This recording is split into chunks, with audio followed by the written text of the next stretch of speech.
Good evening. Welcome. This is Steel Hearts,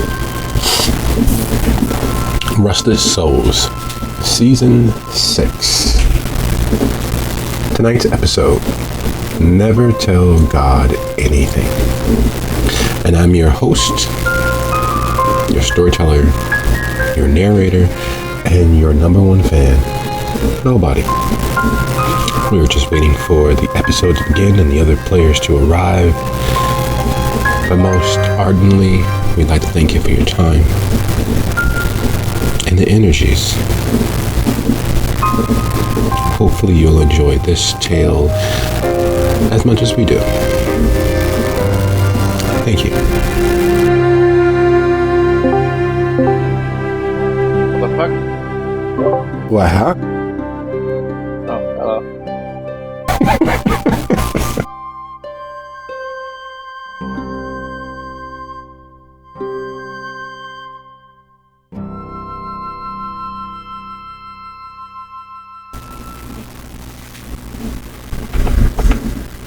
How we doing, Haley? Living that dream. Nap ran over a little bit there. Okay. Wasn't sure, but I figured I'd give it a shot and make sure that it wasn't, and that I hadn't gotten the wires crossed somewhere along the way, because it seems to happen far more late as of late, becoming quickly the absent-minded professor with a lot of things.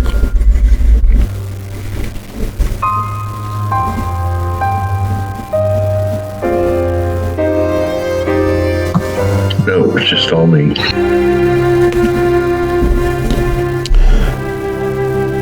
So here we are. Here's the question. Besides how everyone is doing, does everyone remember where we were? I remember where I was.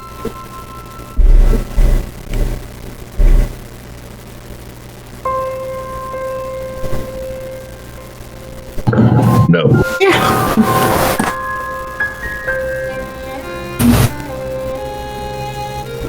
Well, that being the case, Anaya,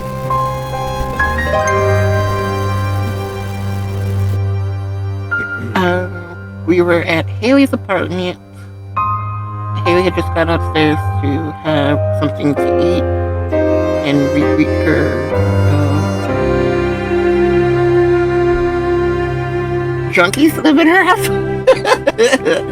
Things got a little spicy in the shower, if I remember. Then homeboy was like, "You could be mine forever," and Haley's like, "No, not so much." And then he was kind of sad and came out of the room, and then Anaya saw he was sad, so she went to ask him and what was going on, and then they turned to flirting. And meanwhile, all that shit was going on.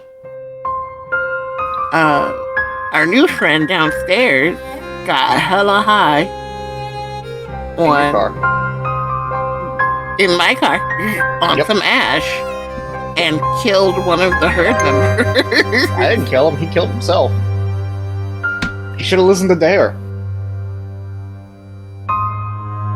Yeah, but I can't remember anything about Dare because I was before my time.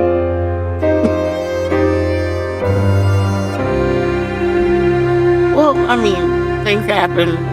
He snorted too much ash and they smoked too much together, and then the next thing you know, he started ejecting his organs onto the floor of my car and died. And that's right about where we left it.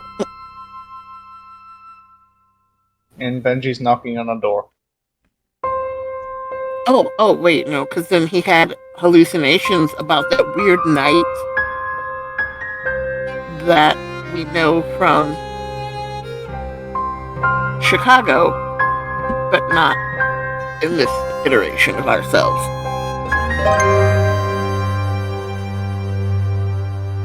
I thought I was having hallucinations about Ushogi. Which, nobody coincided. I think I told you about, like, shit was happening on the podcast around the same time that happened. There's a cultural zeitgeist that we're part of, so I'm sure that even though that was recorded years ago, and I've never listened to the podcast, so it's just funny. It works out that way. Yeah, timing.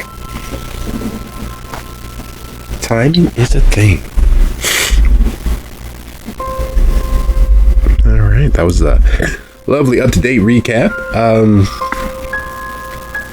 So now comes everyone's favorite part of the show. Thanks for coming out. We'll see you guys next week. No. So, with that little recap already over our head and understood, what questions, suggestions, hypotheses, or corners do we need to round up?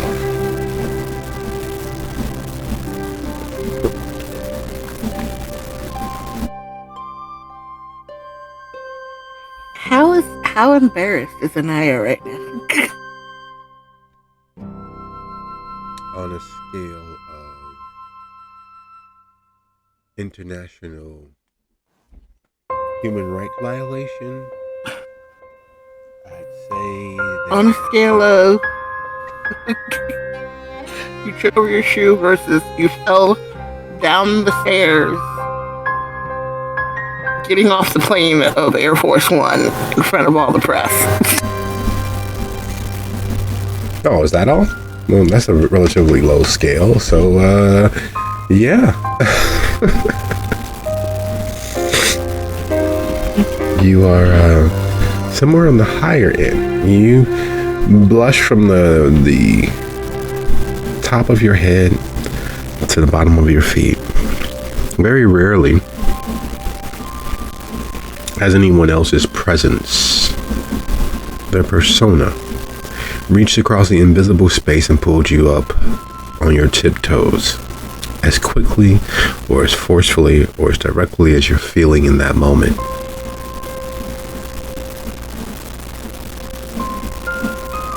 There's something to be said about our semi-solid state and our ability to leave our mark upon everything and everyone we connect with.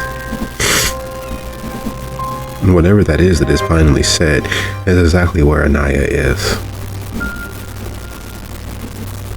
So yeah, we are a little bit comfortably past our hard start. So an expedited, a truncated, an extremely shortened. Thank you guys for being here. It means an inestimable amount to me, having these opportunities to play in these characters' lives as well as all of the others that we managed to explore the dark with. Thank you.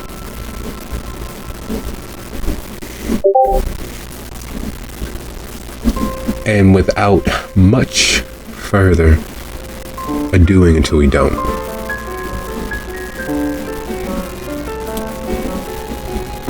This is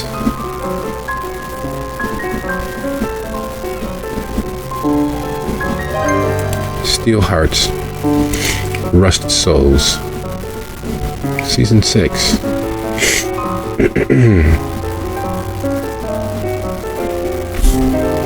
Never tell God anything.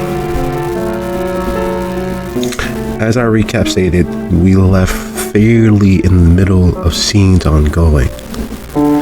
The characters each having their own minor revelations and major hurdles getting to the now. There are several things hanging over their head that need to be accounted for, squared away, neatened up, prettied a little bit. There are several other aspects that they need to tend to because, as always, time is the thief of forever. Constantly taking our present and moving it into the past. Taking tomorrow and making it yesterday.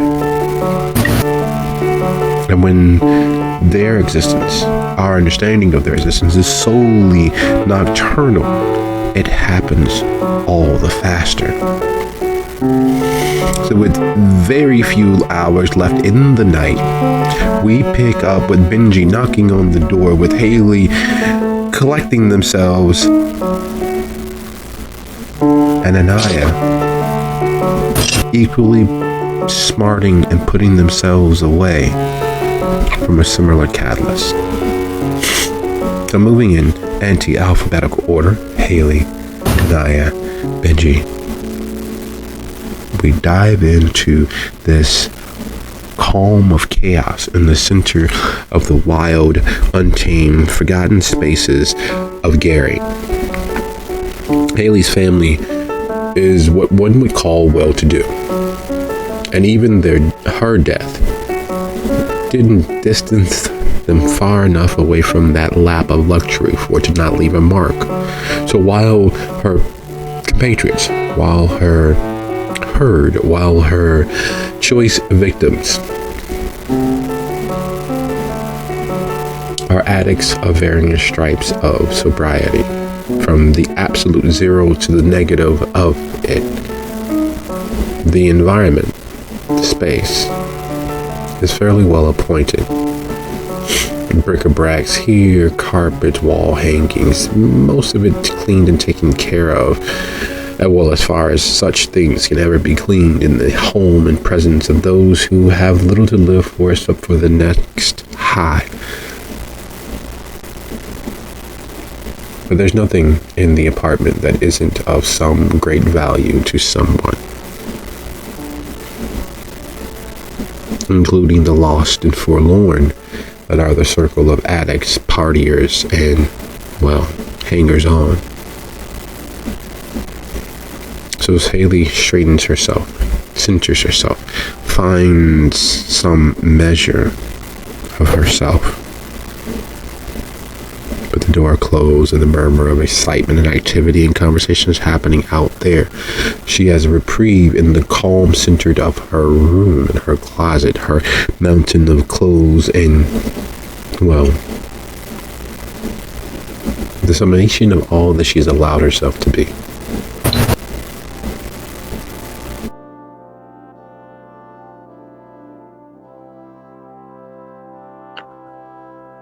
She's going to first take a moment to enjoy that warm heroin wave coursing through her. After that, however, is tonight the night that we're having the rave thing.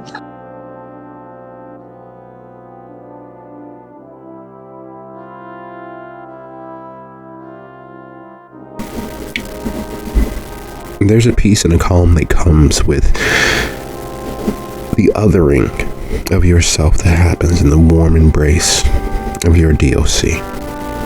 It's known, it's welcome, it doesn't ask anything of you. It doesn't demand an accountability for who and what you are. It is always there, welcoming you into that bliss. The only thing missing for you is the sleep that would come. That's the only thing missing. You get all of the juice, all of the blissed out othering of yourself, but you don't get the sleep. You don't get the drifting away forever. You don't get a chance to sit down and just disappear. And even without that, it is still absolutely perfect. It hits just the right itch. It lets the true you shine through. With everything hanging over your head, with the demands placed on your time and your energies. What exactly are you doing? Are you just going to hide in your bedroom? When is the party? Is that tonight or another night? That's the good question. You all have made the idea of a plan, but you haven't reached out to anyone. You haven't had the opportunity. You spent the night with Trevor and Benji.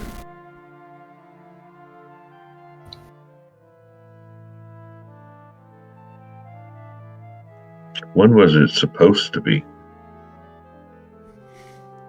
Officially? ASAP, but you still are having a difficult time finding what day of the week. That's the acronym of, Monday is MON, Sunday is typically S or the capital SUN, Fry is FRI. You're still not sure why Wednesday is WED, Wind is WIND or WHEN, but there's typically the N before the D, but Wednesday is always WED, which makes no sense to you. And then there's Thursday, which is THU instead of O, but ASAP, it just doesn't really make much sense in the name of acronyms for which day specific.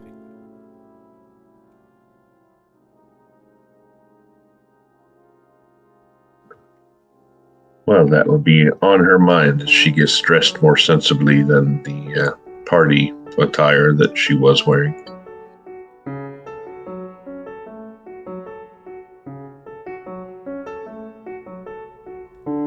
And having slid into some sort of designer or whatever that's probably a little out of date, she will head downstairs.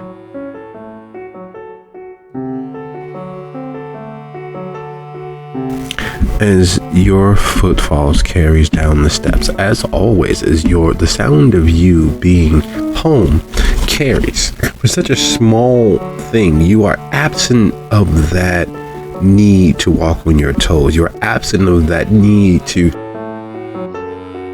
stalk bravely into the dark. There's literally nothing of the people in your building that ever makes you fear, even temporarily. So as you're exiting down the stairs, and you hear from outside, and you hear the closing of the bathroom door, and you see Naya standing there.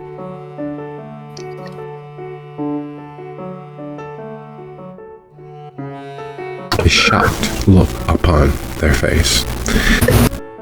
Does Anaya try to, while clearing and cleaning and preparing themselves from that connection, are they attempting to hide what they're feeling? Are they attempting to put on a false front? Are they attempting to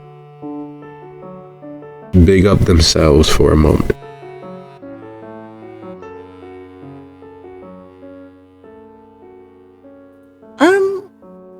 Anaya's the type to quit, usually pretty quickly bounce back off of things. That was a little confusing for her, and that was a little much for her. But usually by the time she's taken a couple breaths or given herself a mantra in her head, she can pull it back together. So she wouldn't necessarily be hiding what just happened, but it's more like, okay, that happened. No, let's move on.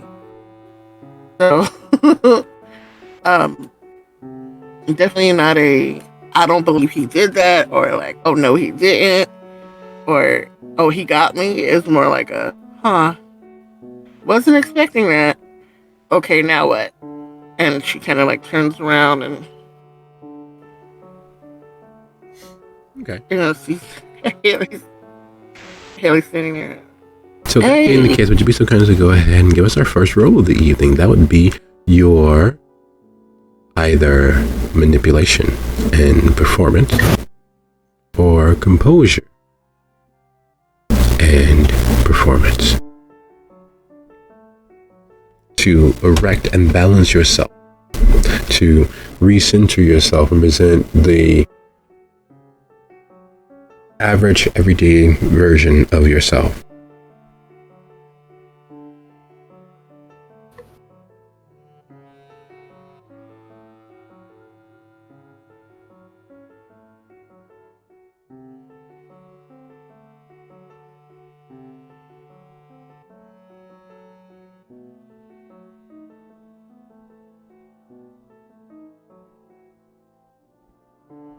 Do we have a difficulty, or is just high as I can? High as you can.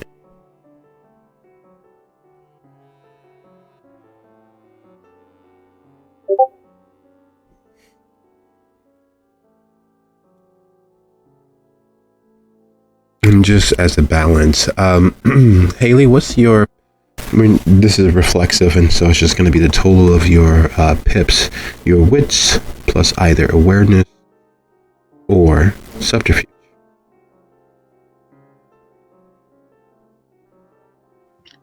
Well, if we go with subterfuge, that's a 7. And awareness? 5.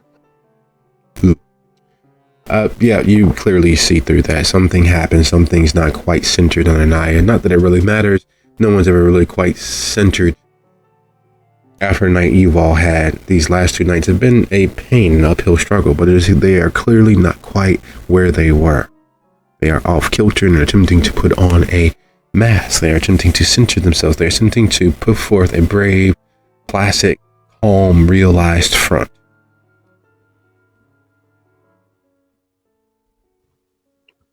And there was a knock at the door as well. There is a knock at the door, still knocking. Haley will quirk an inquisitive brow at Anaya as she stiffens up a little bit to knock at the door before yelling at someone, "Hey, someone's knocking at the door." I thought that was a TV. The TV's not on. Where are you? I'm in the room. I'm in the room. You're not in this room. No, you're not in this room. I am in this room. I know what room I'm in. Yes, I'm in this room. No, you're in that room. I'm in this room. You're in that room. Will you all stop yelling? I'm trying to watch the toast cook. We don't have a toaster oven, dude. I know. I'm not sure how it's cooking. OMG, someone just get the fucking door. Somebody get the door. It's not in this room. No, the door is in that room. It's not in this room. I'm watching the toast cook. Anaya just can't take it, and she turns and goes to the door. And is there like a peephole or something? No, it's a lovely, well-to-do condo on the north shore of Gary. Such things are unnecessary. Okay, so she cracks open the door and looks around it to see who it is before she just yanks it open. Seeing it's Benji, she opens it. Come in, please. Benji, you've been knocking for the last 6 years. You can't believe they didn't hear you.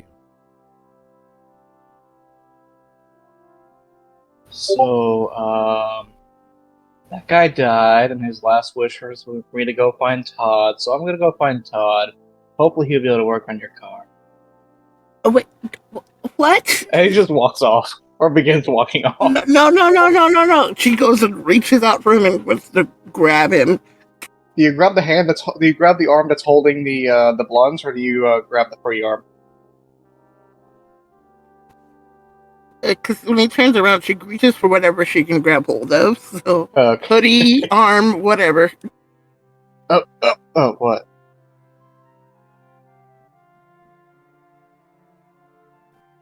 You need to rewind that just a little bit. You said something about somebody's dead? Where?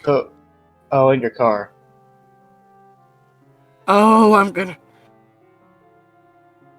Like, this thing, and he just kind of holds up the Potemkin. So we were smoking this, and... Dude, like, this shit's good. Anyway. I don't think he can handle it, he kind of just puked his guts out. So, yeah, I'm gonna go find someone that can clean that up and fix it up. I mean, it was his last wish, so I mean, I figure I might as well, respect that, and maybe he'll be able to pass on properly. I don't know.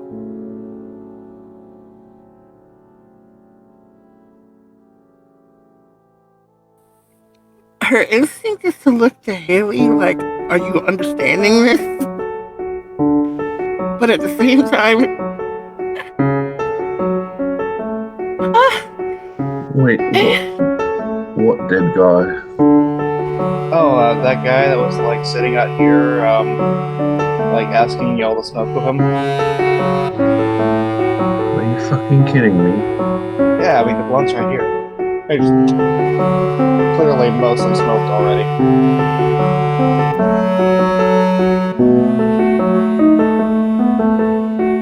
Why are you breaking my things? I didn't break them.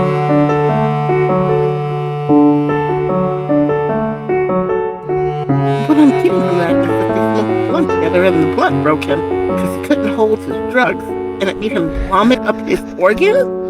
What? Dude, the toast is cooked. You're bloody cooked. Go away. He walked away holding his still warm and smoking piece of rye bread. I suppose I should check on that. We don't have a toaster.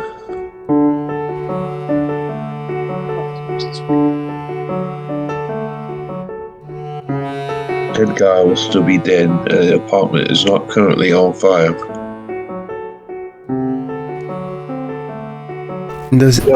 Do either of you all have heightened senses or sense the unseen?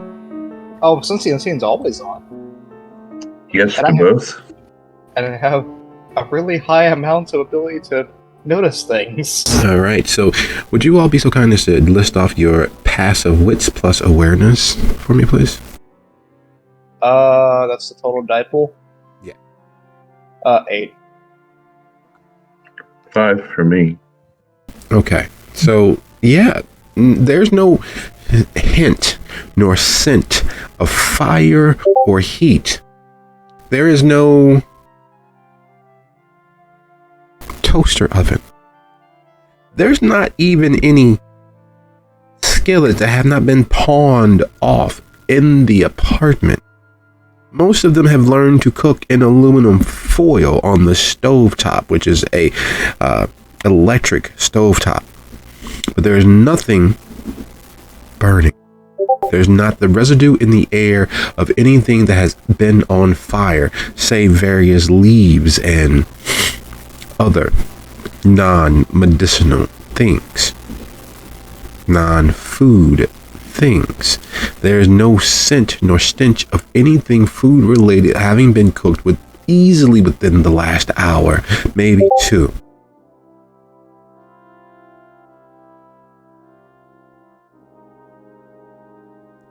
And yet he has a very warm, you can feel the warmth wafting off because it is a small difference in the temperature of the room, piece of perfectly charred edged rye toast. Hey, wait. How the fuck did you get that? I told you I was watching the toast cook. Who was cooking the bloody toast? I don't know, one of the ghosts, I guess. He's implying that we have ghosts. We've always had ghosts, man. You remember during the Great American Mass tap dancer when the thing was moving. So I have reached out and I talked to my girl, who talked to her girl, who talked to her guy, who talked to my boyfriend, and we can contact them. Now, most people think you gotta use a Ouija board, but that's not it, man. You just gotta offer them what they like in life. And I found out that, well, you know, a little bit of bodily fluids and they begin to like act right. Like, you know how every once in a while you make everybody sleepy when you kiss them on the neck or on the wrist or on the shoulder? Oh, I really like that time you kissed me on the thigh. That was really great. It hurt a little bit at first, but oh my God, I don't think I've ever felt that good before. Dude, you think maybe... I don't know what you're talking about. Is he talking out his ass? So, anyway, a little, and he raises up his forearm, and you can see, and across the line, across the street, about 13, 14 lateral cuts across each of his forearms. And you see, most of those, all of those, are not in relation to either injecting or otherwise applying himself towards his hobby and habit of escape through pharmacological means. So wait, let me get this straight. You are cutting your wrist and bleeding, and in return you are getting toast? Yeah, this is the first time I got toast. Before I got whispered about McGinnis was right. Who the fuck is McGinnis? I don't know. I'm guessing like McDonald's business partner, maybe? I didn't know that he had a partner. I thought it was that bloke with the large hamburger for the head. No, that's the Burger King. They're a different company. McDonald's started with two Kroc brothers who fought in the Korean-Vietnam War, and then they brought back the secrets of how to make Big Mac sauce. And then they were dating Henry Ford's daughter and made an assembly pine. I don't know why they wanted to assemble pine trees, but they made an assembly pine and taught people how to dance. And then they came up with the chalupa. I don't think that sounds right. Does that sound right to you?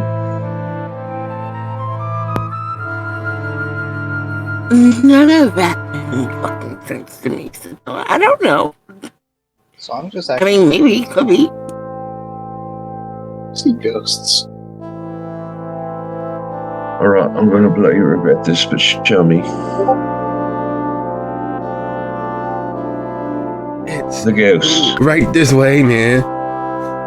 Welcome to our humble abode. You know the place. You live here. You love it. It is the kitchen. And when he steps into the threshold, the lights flicker like a brownout. Most people ignore it. You all don't ignore it because one of the many real facets of being as you all are is you are sensitive to cold. You are sensitive to those shifts in temperature. And while you will outlive all of the discomfiture you feel in those cooler places, you naturally avoid them. The reason why the bedroom with its independent heating is typically anywhere between 85 and 96 degrees, because the heat, the warmth, your dead flesh craves. One of the many ways that it's been hinted that you can track a kindred through the city is watching as their heating costs are exponentially higher than their neighbors all year round. You all stop at the threshold because the kitchen, for all of its well-lit, well-appointed cabinetry, the electric countertop, the dishes that are mixed match because they pawned off the blue china that was once gifted to her, those near antiques that are worth more than, most sets of plates, and they've replaced the plates that they've pawned off with other places that they've gotten from various restaurants, from various family members, from various homes, from various neighbors. And it's a mixed match set, large enough for all of them to eat if and when they choose to eat, but made of different sets, different plates and bowls accounted for here and there.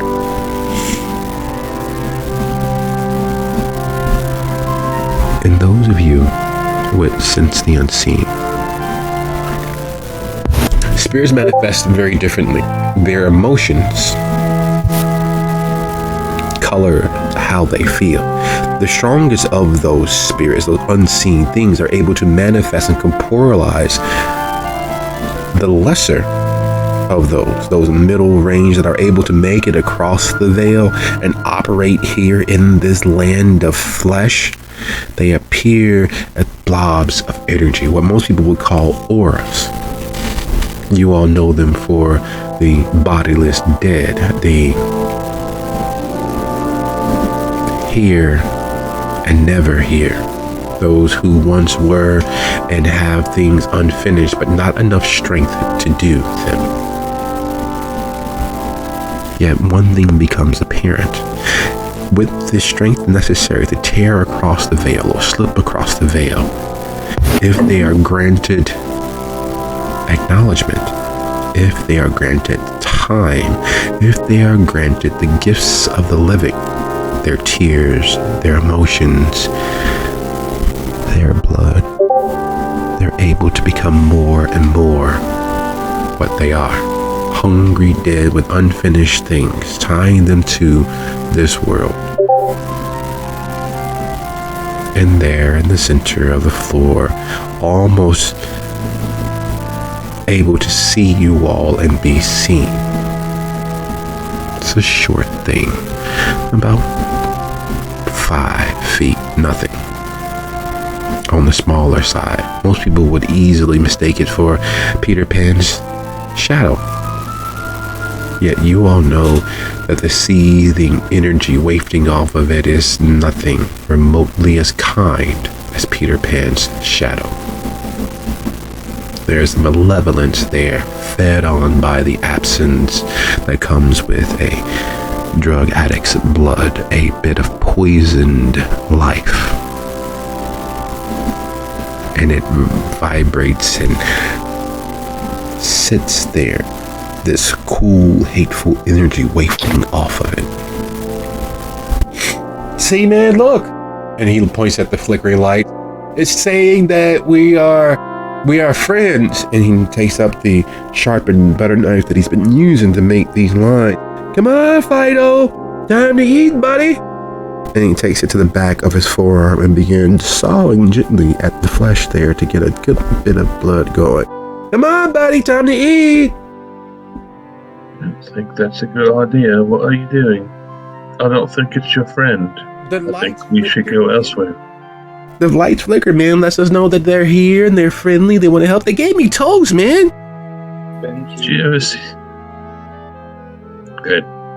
So Benji is just deer in headlights, staring at this small being intently and feeling the maliciousness coming off of it, and he just places a hand on the man's shoulder and begins to slowly try and, with his weak arms, attempt to push him back into the hallway. Calm down, buddy. Calm down. Relax. It's not here. Let's do you. Run. We give you something yours. What have you been doing, man? I've been doing uppers. Run. It makes everybody excited. Run. Run. Run. Dude, I haven't run since 3rd grade. Relax, man. Well, get started. Sister girl, can you believe these guys? Nervous over a little ghost. Come on, has nobody ever seen the Ghostbusters? I'm trying to get some, well, you know, Sigourney Weaver was really hot, man. First she goes, you know, she battles all those aliens and the Predator and Candyman, and then she battles ghosts. Wait, wasn't Candyman a ghost anyway? I know you can't see the ghost. You can see the flickering of the lights. You can feel the coldness in the room. Based on the behavior of the other two, she is going to grab the guy and kind of throw him over her shoulder, fireman's carry, and walk him back out of the kitchen. Hey, man. Hey, relax. You can get your own toast, man. I'm not gonna share with you guys being so selfish. Like, you relax. Darling, I don't like toast. I just want you out of the way in case things go bad, okay? You can go eat your toast in the living room. Oh, relax. Casper's a friend. They gave me toast. You don't give food to people you don't like, man. I just got some money. Has anyone got any cash?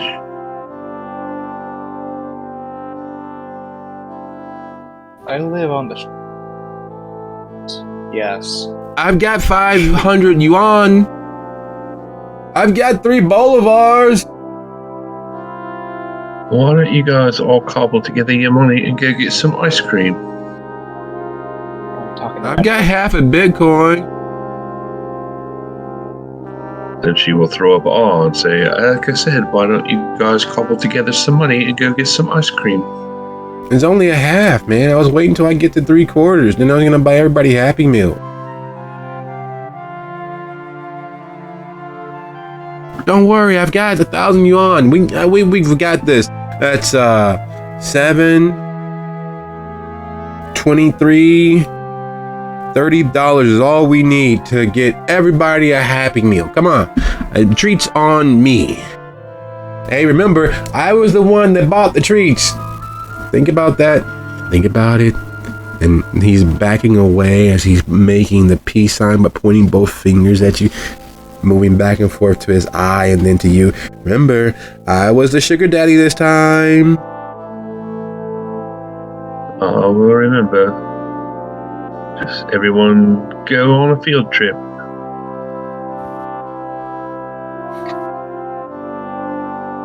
The closing of the door and the silence falling over the condo makes the sound of running water all the louder. Alright, that's a bloody problem, but there's also a dead guy in your car. There's also a dead guy in your kitchen. Right, but he's not the sort of dead guy that the police are going to walk by and go, hey, hello, do you know there's a dead guy? Yes, but this is going to be an ongoing problem if you don't get it sorted out. Because that thing Also, how long does that guy normally take shower for? Because probably is going to hurt your friends a lot more than that guy in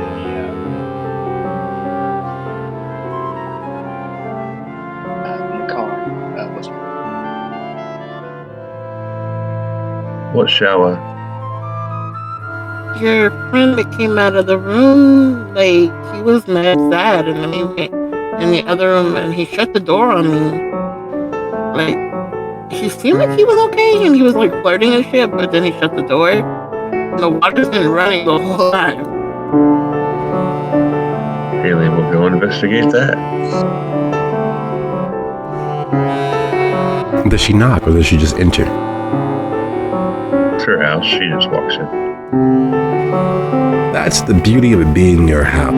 That is not the beauty of walking into the bathroom with shower running and water leaking over the floor because the shower's been accidentally plugged from the washcloth that was dropped. And the lovely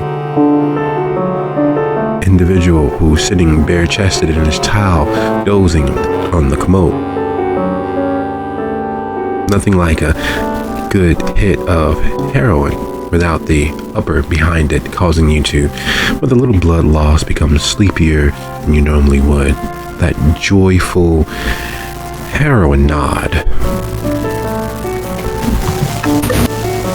She will remove the washcloth before something floods, and then she will check his vitals real quick. Just a basic. She does have A-dot medicine. I'm sure she can tell if he's alive or dead. No, he's alive. The light snoring lets you know that that's the case. But it is definitely the after effects of a good bump and enough time to sit still to doze off.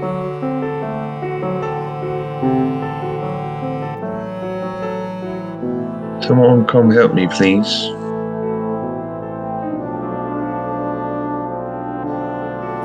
And I comes and sticks her head around the corner. Oh, yep. He just nodded off, I guess. I want to help him onto the floor before he falls and cracks his head. Sure, we should put him out of this room into somewhere softer? I mean, that would be the nice thing to do, but he, well, sure, I suppose. So again, and he looks a little heavier than the other guy, so it might take her a little effort, but she lifts pretty heavily, just angling herself and puts him over her shoulders and takes him out of the bathroom. Haley will put a towel on Anaya's bike in case the guy vomits all over her. No such luck, unfortunately. It means that he has not eaten enough to produce that result. When you turn someone upside down, that's typically one of the first things that goes, especially with a good knot going on. The body's moving on its autonomic responses. There's not enough food in the stomach to be emptied out. And while you all are moving him to a softer, more comfortable location, smelling his eau de parfum and cologne that he was mixing together to style his hair and make sure that his body smelled absolutely perfectly wonderful. Benji, you're staring at that malevolent force. You're feeling its enmity towards life and the facsimile of it that you have. You'd like to say that you've run across crueler undead thing. Putting your finger on when, however, is the problem. Most of the ghosts, most of the wraiths, most of the spirits and specters that you've dealt with, that you've found several hundred hours of lovely conversation, are the stronger variety of the dead. Those that still have a semblance of themselves and are able to corporealize those stronger souls that hold on to themselves and haven't given themselves completely over to their existence as dead, bodiless things. The lesser spirits, the lesser that make their way across the veil, typically you are able to avoid. Most of them are not malicious, most of them are not angry, most of them are just lost,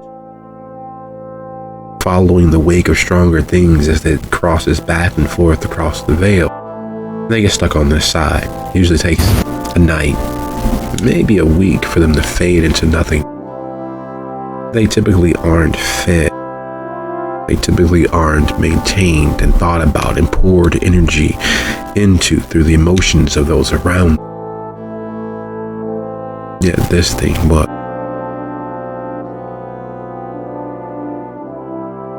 And it takes a step forward. Though step is a bit of a misnomer, it moves from where it is to where you are. It is less than 2 inches from the tip of your nose. It is attempting to get closer. In Benji's experience, does he know it is a bad idea to let what I can only assume is a wraith to touch him? Typically, they can't harm the living. But in the cases where they do, they typically drive those beings touched by them quite mad.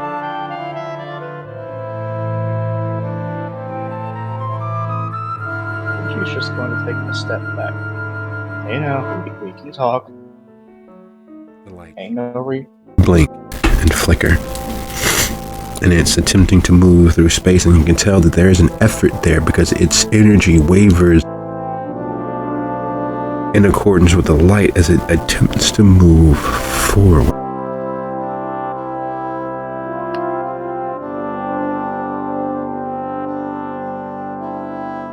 Take a step to the side. We can talk. You should be able to talk. I can see you. You can see me. We can communicate.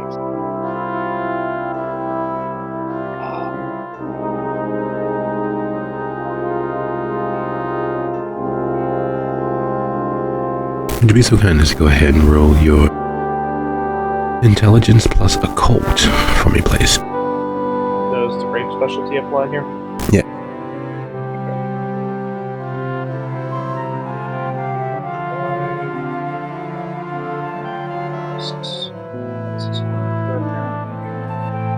Roll as high as I can, or DC 3. As high as you can. What was Beast not working on this, sir? It has issues. Not entirely.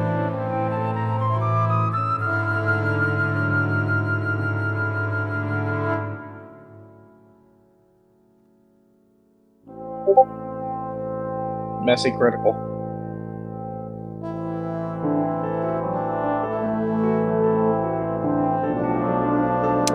Five successes. That is unenviable. That is so right, so bright and shining that it hurts. Digging deep, the many years of dealing with the bodiless dead in various variety and stripe. It was only once you were dead that certain things became clearer to you. It was only once you were dead and you're exposed to the overflow and fill of the chantry that certain knowledge became accessible to you. And always, even with all of your absence in class and you couch surfing, you were not and are not unintelligent. You are not, as most believe, people look down on those with drug addictions. They automatically, immediately assume that the foolishness that they get up to is indicative of their actual raw intelligence. They would be sadly mistaken. It is such a painful moment for you in realizing what it is that you are facing, that you're seldom obeyed, seldom adhered, seldom seen beast rises to the fore to defend you because you are not going to defend yourself.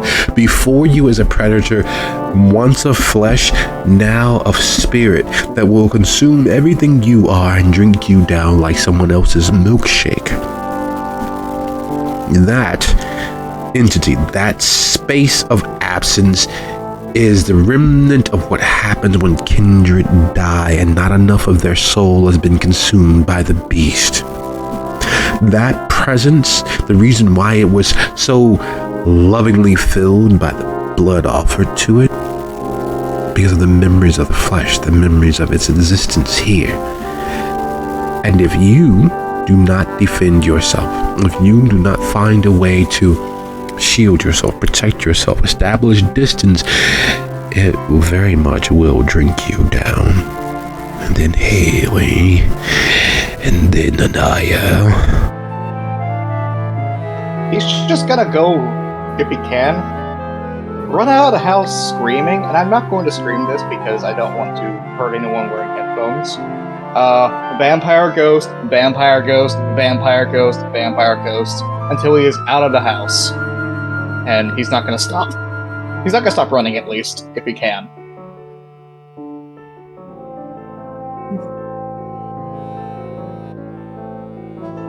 As you all get your date settled, comfortable, sleeping like the angels themselves, as if tomorrow was nothing more than the pleasurable extension of today.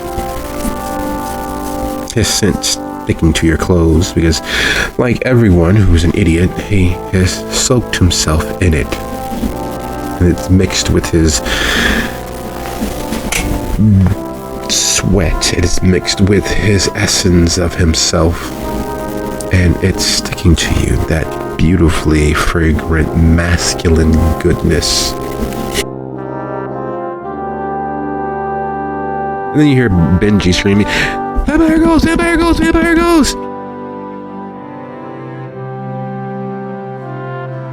Yeah, this might get any worse. I don't know if it's worse than last night.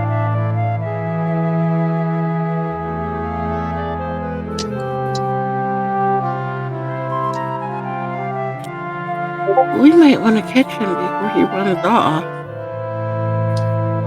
And since we were heading outside anyway to handle the dead body in my car, I guess we can go that way and then we'll deal with the vampire ghost in a minute. I mean, how do you deal with a fucking vampire ghost anyway? I mean, I can't do anything about it. What do you want to do about the body? I mean, so you got like some garbage bags or something? You might be able to do it that way. Sure, we probably got some garbage bags. They're not really worth anything.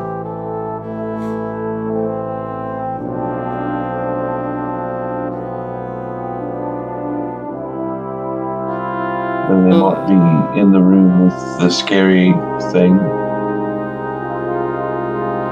Well, since I can't see it, I'm not really super bothered by it, but I'll be cautious, I guess, and we can be in and out. So she goes to find some trash bags. Do you have any superficial wound? And there's just... No. Do you have any aggravated wound?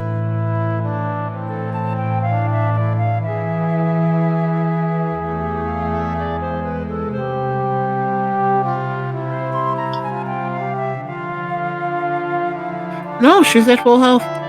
Excellent. That means you don't receive any penalties. Would you be so kind as to roll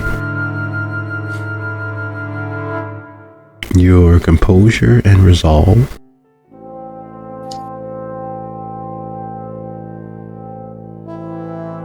As high as you can.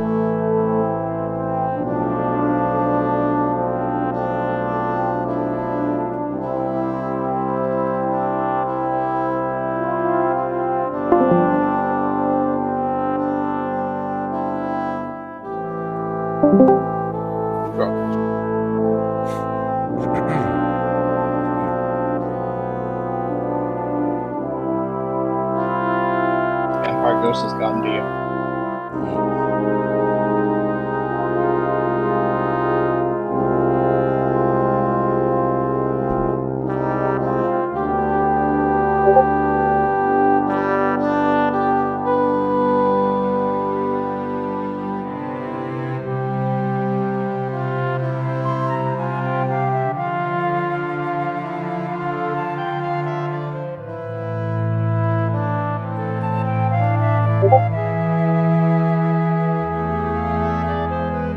As you go rifling into the kitchen, you move through the cooler space.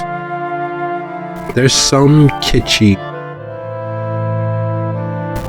beauty in the number and variety of the plates, bowls, forks, teacups, and Tupperware bowls used to drink out of there at the sink.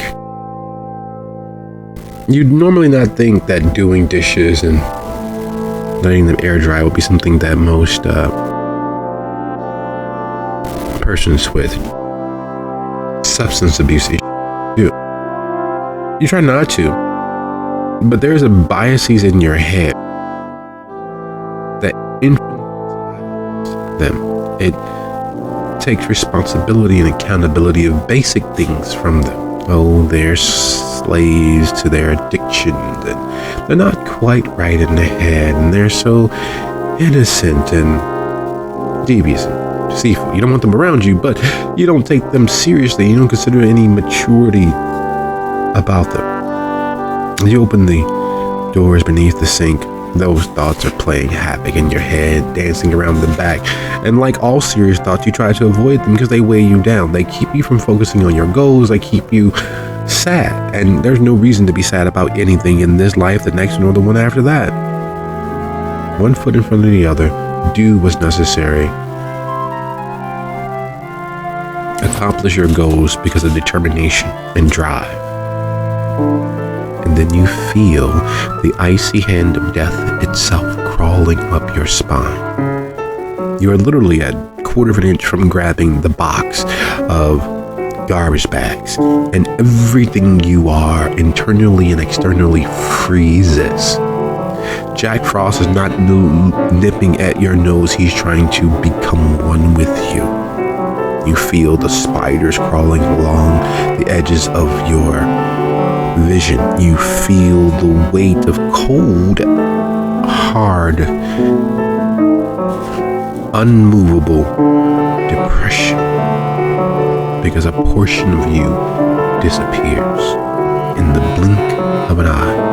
To be so kind as to mark down one superficial willpower damage as it begins sapping your strength.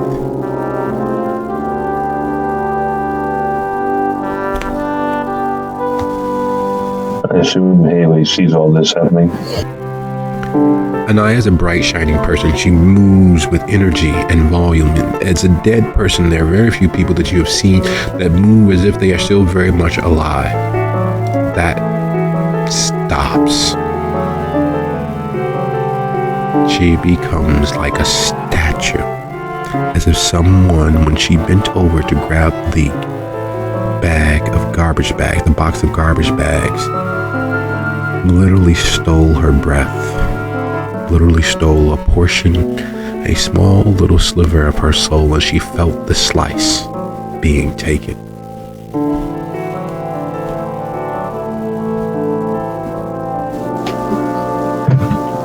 Alright, girl, fuck the garbage bags, get out of there.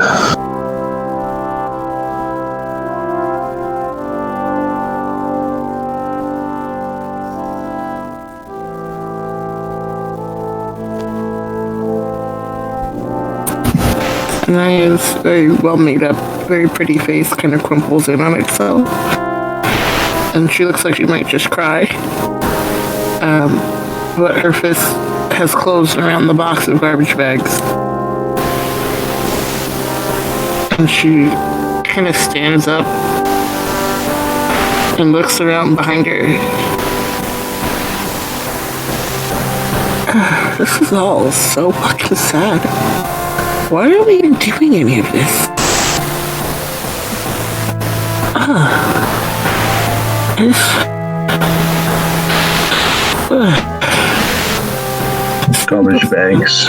Garbage bags, dead body, right? Remember? Oh fuck. You know, fucking car. People keep ruining it. I used to love that car so much. Well, I don't know that it's ruined. It's just got a dead guy in it. Everything's dead. Everything's dying.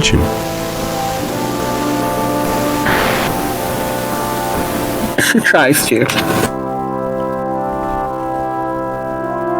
Excellent. Would you be so kind as to roll your resolve plus composure? Do you outrun it? Do you escape before another touch?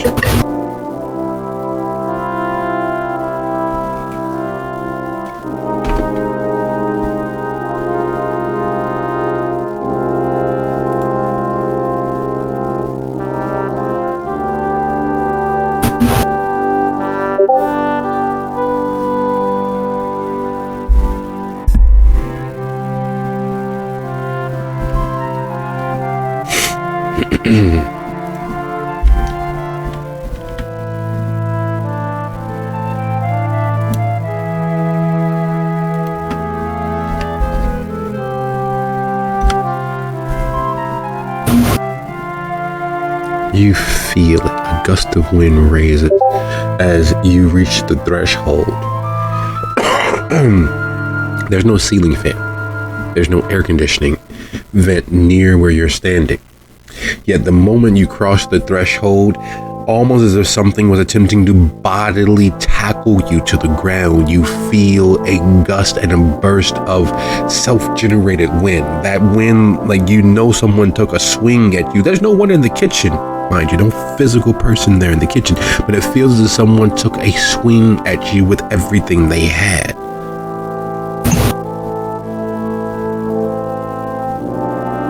And Haley, you felt that.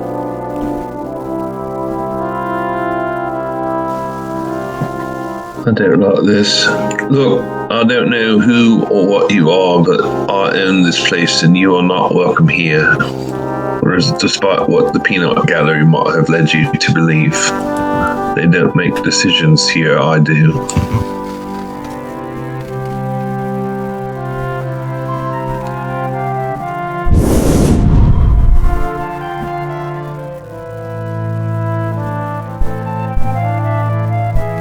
the gust of wind that swings past you, that blows past you, doesn't connect. But it's the after efforts of whatever is there in the kitchen, and the lights begin to blink and brown to almost completely out before zooming back to full brightness. You've all, during life, witnessed a child throwing a tantrum, and you realized as those same tantrum antics are carried out by adults, it becomes more laughable as they age. Though you can't see it with any detail, its energy is writhing and writhing and bouncing and off the walls here and there, and you can tell that the bodiless dead thing there is throwing a childish tantrum. And unlike the laughable nature of watching a full-grown adult stomp their feet or lean forward, jutting their chin forward, becoming apoplectic in their rage, in their impotent rage, it is not a laughable thing watching a bodiless dead conglomeration of energies, malevolent in their intention, rage across your kitchen space. Though it does provide you with some solace. You don't eat. You don't need to go in the kitchen.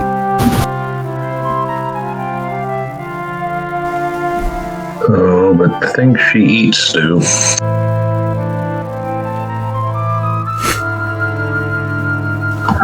Alright, I can't really deal with this right now. We need to come back with an exorcist or something. We need to take care of the dead guy in your car. Is she still feeling the depression, or has kind of faded? It's like being punched. Well, no. To be more accurate, it's like being sucker punched. You survive the blow, you take it on the chin, you may be bleeding afterwards, and a bruise may begin to appear. Yet the fact that this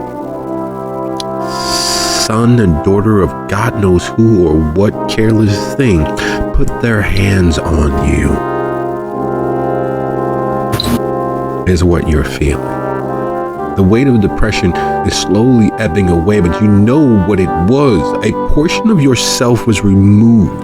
Someone not just sucker punched you, but they sucker shanked you. Someone took something from you that you can't get back.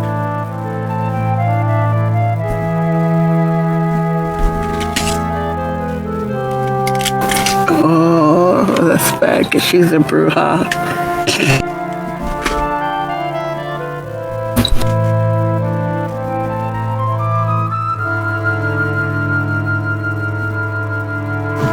Alright, just focus. We've got to take care of this. We can't sit for too long. Someone's going to see it.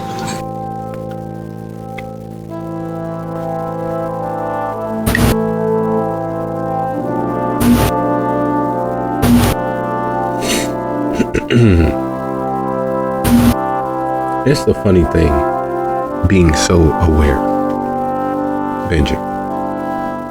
It's a hilarious thing, being so aware. Because, as is often the case, you are forewarned about most things.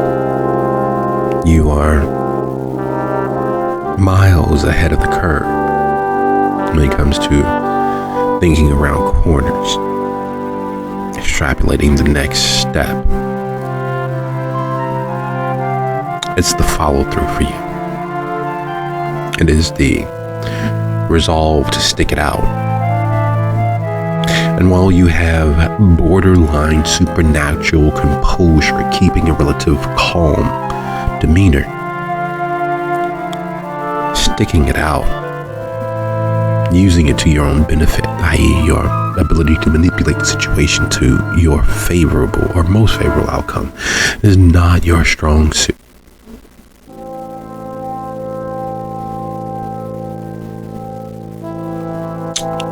But maintaining a calm face typically is, even in the face of danger.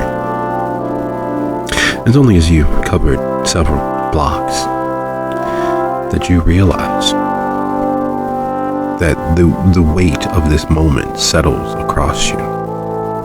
A thing that would empty you of everything that has made you you was left in the presence of two kindred who, unlike the vast majority of living and unliving society, didn't hold your faults or failings against you.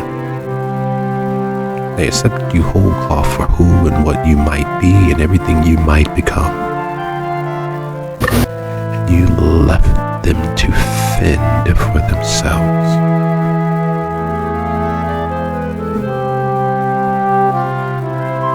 There's a weight that comes because despite most of polite society's understanding as to the disease of substance abuse, you are indefatigably your own person. You have a mind, you have a wariness, you have a composure just below supernatural levels of endurance. You can keep calm in most situations. And it's only as these realizations are going through your mind because, well, a couple of blocks, even dead, your stamina isn't the best. And the Potemkin, who you've managed to hold tight through this entire time, is begging to be lit. The exertion of hauling ass. You should reward yourself. You managed to do more physical activity than you have in quite a long time, at the cost of leaving two individuals who counted on you, or at least trusted you enough to take you home, in the presence of something that feeds on monsters, that is itself a monster. But the Potemkin is there. It's still, and you look at it and you realize that for its size, you guys put a dent in it. Like, there's still 8/10 of it left. You guys, just the two of you, smoked 2/10 of this huge monster of a cigar. Is it really a cigar if it's laced and loaded with everything else? You like the name Potemkin. Now, do you have a cigarette lighter? Or matches? Or a combination of the two? Maybe a candle. There was that dude that was doing all those fire tricks back at Trevor's about 3 weeks ago.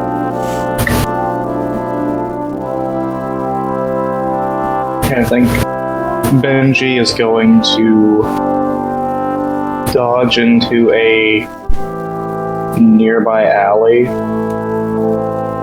put his back to a wall, and light up the Potemkin. Take a hit and slide the fuck down.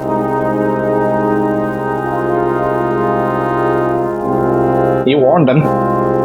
If anyone stays in a building when someone that says they can see ghosts shouts a vampire ghosts and is sent running, that's on them.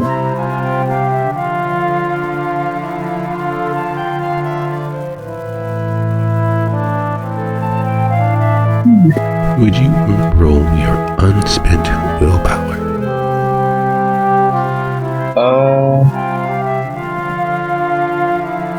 Okay. Do I add hunger to this, or is it just rolling? No, just your unspent willpower. Slash B.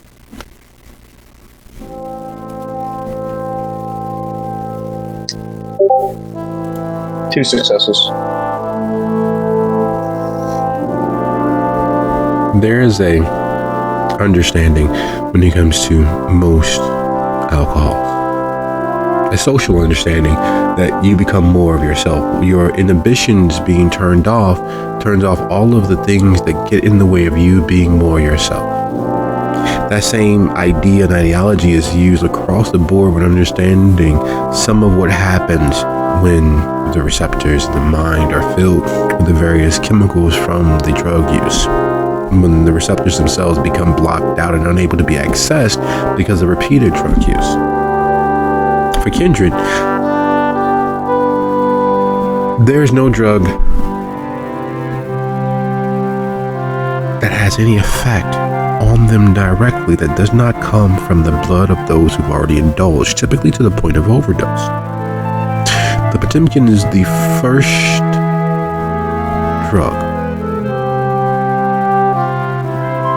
that settles into your being without having to be processed through the blood of the living.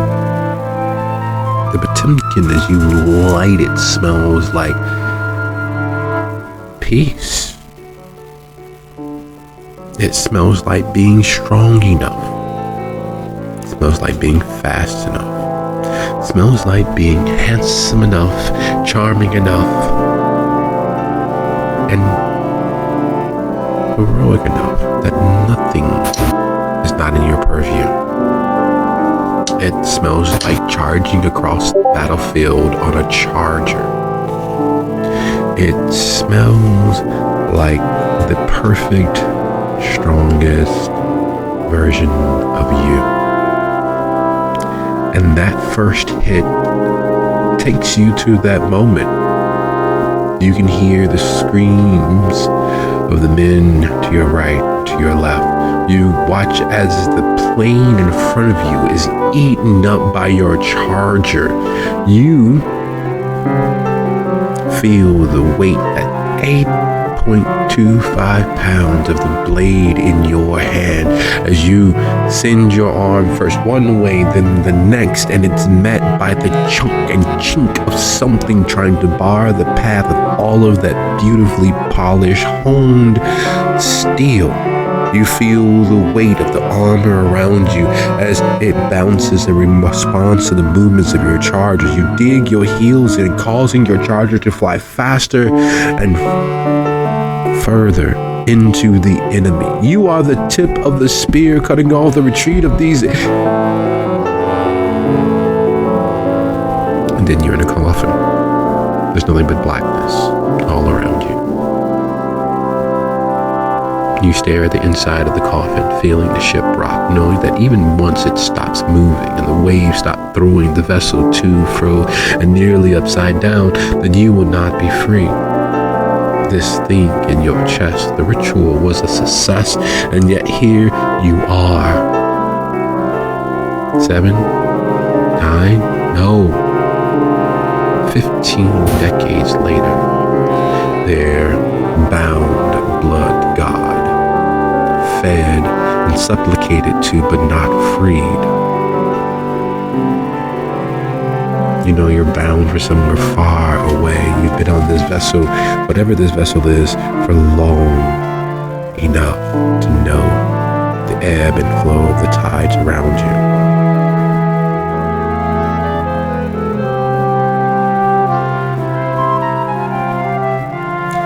And you're in an alley.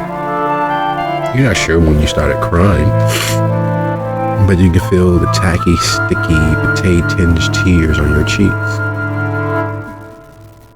And you look toward the mouth of the alley, and there he is, your earthbound god, juggler, the main man. He'll put all this right.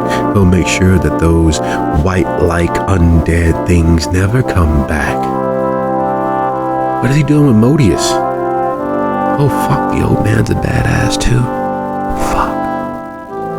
And as he reaches out to you and you rise to your feet, you hear him call you by a name that is not in fact yours.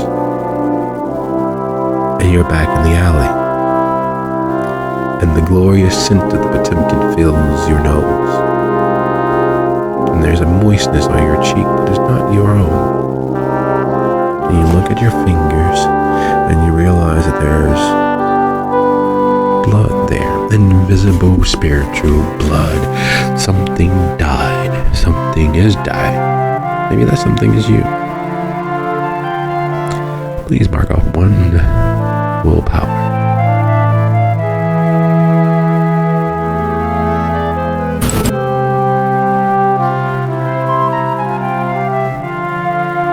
Speaking of marking off willpower and determination to do a thing, there's no such thing as a good way to die. Everyone tosses out that idea. Everyone has, or espouses to a warrior culture. Let me die on my feet. Let me see it coming. No. There is no good way to die. It is the end of everything that you know, and you're hoping that all of your hopes, dreams, and some would say fantasies and fictional ideals of what the next life is will be better than this one. You, Kindred, are a living example that is not the case. There is no good that happens upon death. Yet there's still, even amongst the Kindred, the idea of a good death. There's an idea that there's a good way to die, or dying for your cause means something, or any of those other sobriquets tossed off to rationalize the end, the change from this existence to whatever lies beyond. It's a good thing that there is no such thing as a good way to die, because if there was, opening the back door of your SUV would be the prime example of the absolute worst way to die. What was once inside that corpse, emptying, forced out, excreted from both ends. The stench of what was inside a person being on the outside of them in a relatively enclosed space, even with the windshield removed as it is massive, and you are glad that you don't have heightened senses. You are glad that you don't have supernatural acuity when it comes to your olfactory senses. There is wrong, and then there is the epitome of it, and that's what's in your back seat.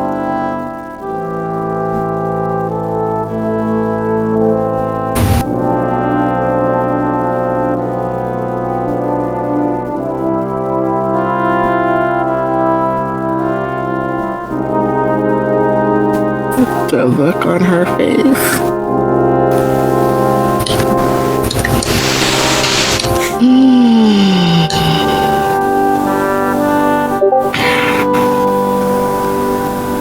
If he wasn't already dead, I think I'd try to kill him again. But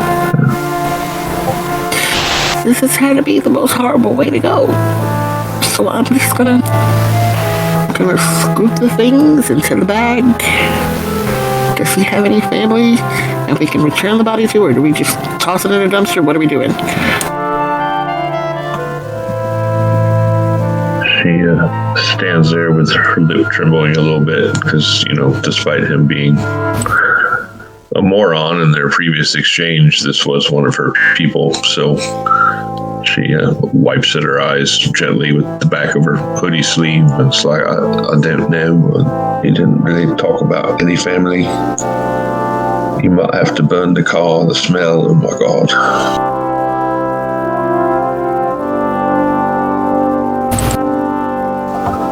It's not something you're going to get out with a little bit of a wipe and some Febreze.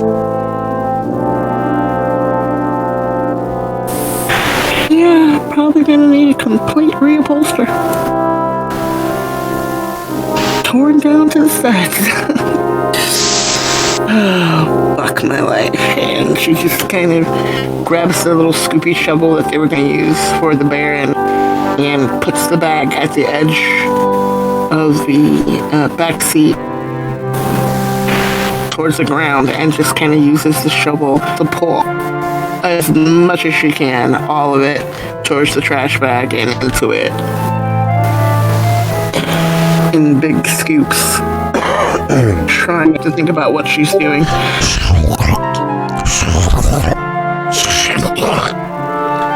Back and forth, the shovel moves, extricating the remaining matter of a formerly living individual.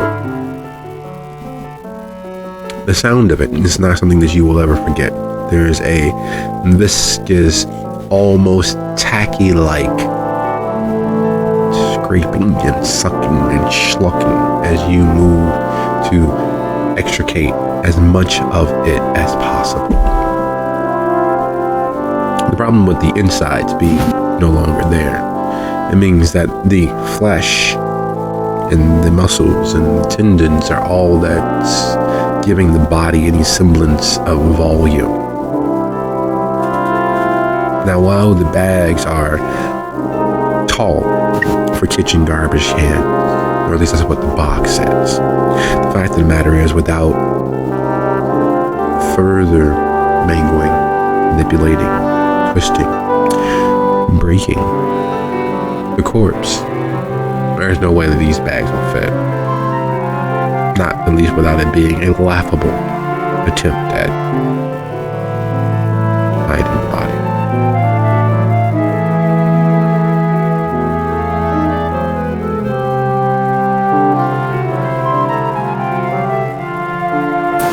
And I expected Haley, you're probably going to want to walk away for the rest of this just for a minute.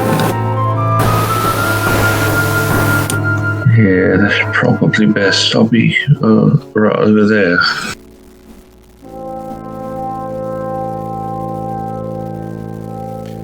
Taking a step away from the car, Haley, and busying yourself looking anywhere and focusing on something besides the noise of the shovel and what comes next, a simple thing pops into your head. Whatever was in your kitchen didn't cross the threshold. You were standing there at the threshold the entire time, but only Anaya suffered its touch.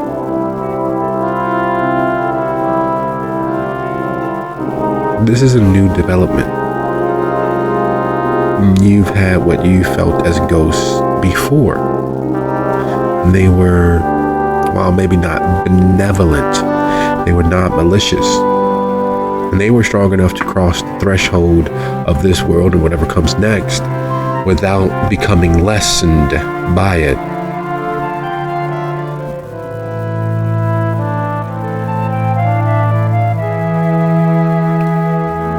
Things are changing. And while you've never liked change, you like the excitement of new. You've never liked things changing. You've liked things adding to the pleasure, not changing it fundamentally. You've liked new environments, new parties, but the situation and the circuit and the scene never truly changed.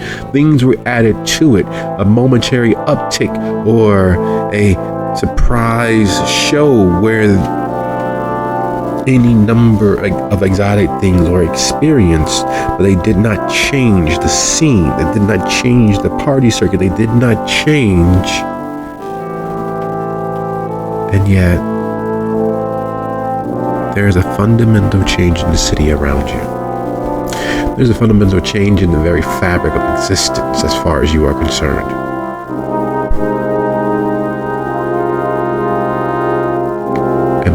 And more changes are happening far more rapidly. Someone needs to put their hand on the till and keep this boat steady so things don't have to change, so that the waters of the world don't try to drown you.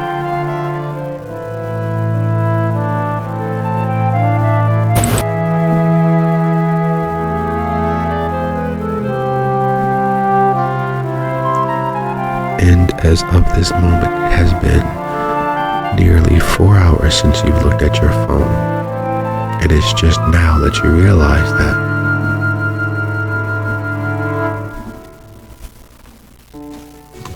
That's probably some kind of record.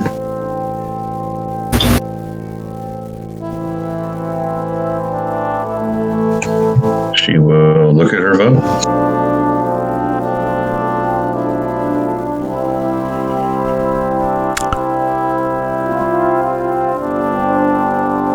The evening is salacious.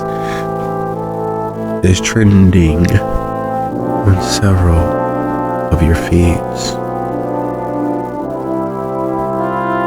Ty is absolutely insatiable. He is capitalizing on the chaos happening all over the city, all over the region, to throw effectively a kindred kegger at Salacious. And while he never says anything directly, whoever's in charge of his social media footprint is literally blasting everything and everyone and every phone they can.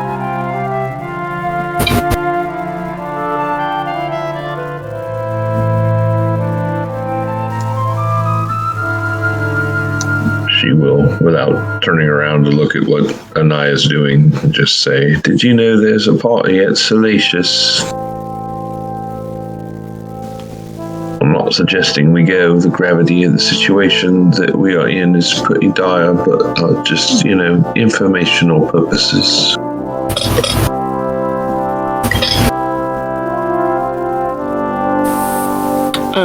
Hearing that, he pauses, stuffing one of the last parts of a broken leg into the bag, and kind of looks over his shoulder.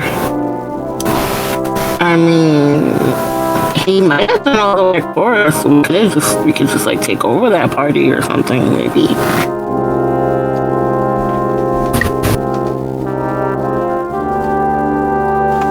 I don't know, isn't that Thai guy rather bitchy?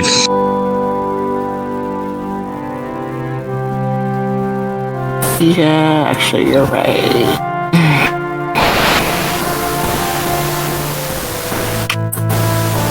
But maybe we can use that to get our word for our party out.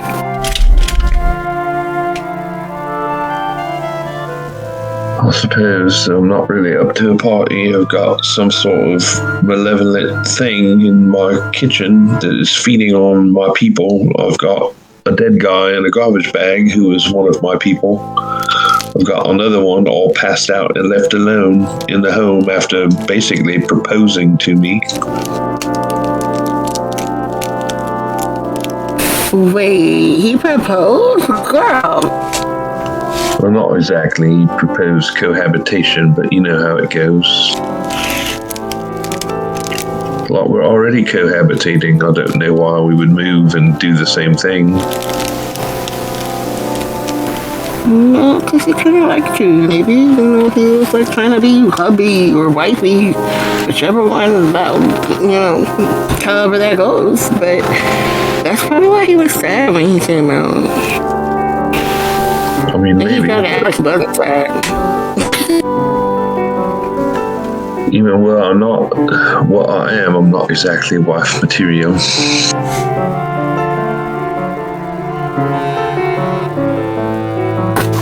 Girl, ain't nobody these days wife material. There's wives that ain't even wife material. Where'd the other bloke get off to? I mean, I think we got distracted by getting the garbage bags, but he ran out shouting about the damn vampire ghost. So he's probably like done beat feet, and we might need to find him. But I'm almost done here. Has Haley seen anything or heard of anything that might have caused this guy to basically erupt from inside? Yes. It's ash, isn't it? It is so very much ash. Just like the scent that's wafting on the wind. I mean, I suppose for no other reason we ought to go find him because he's got a large amount of ash in his hand, and that you see what happens when they do ash. I told them to not bloody fuck with it.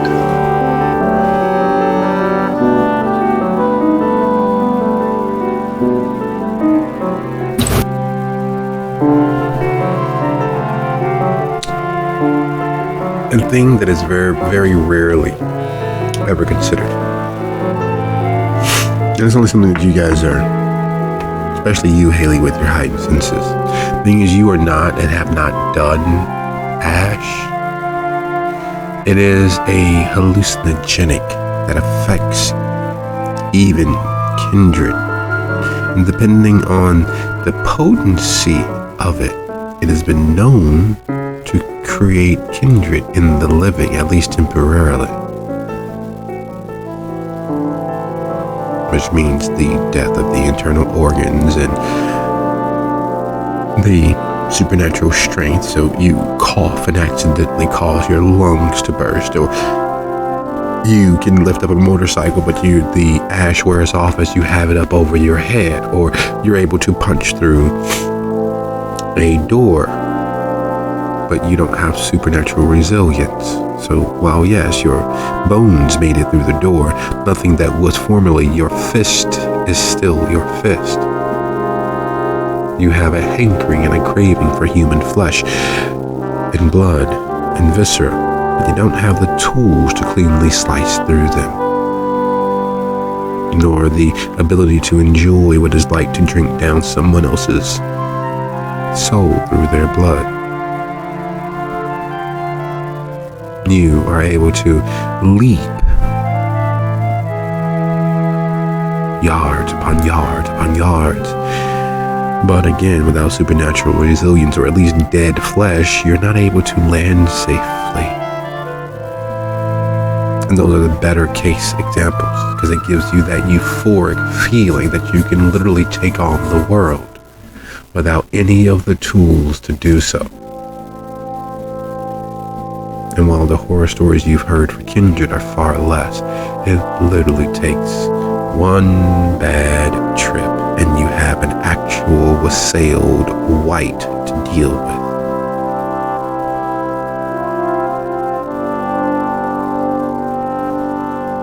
And with that consideration weighing heavily over our head, it is 18 after. Let's return at 28 after. Everybody back?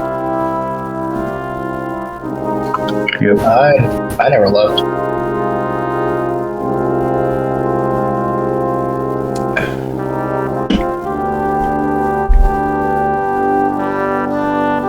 There is a power in escape that even in the hearts of brave persons takes purchase. And there are hundreds of thousands of ways to escape. There's never an easy thing to cut oneself adrift, to free oneself of every tether, every root, and every weight that holds us still. Yet it is always at the back of our minds, is always at the bottom portions of our heart. Escape, flight, freedom from the stress, the drama, the turmoil that we are facing in most situations that we face. For various reasons, we don't manage to escape. For various reasons, we don't take flight. For various reasons, we withstand the slings and arrows that come our way.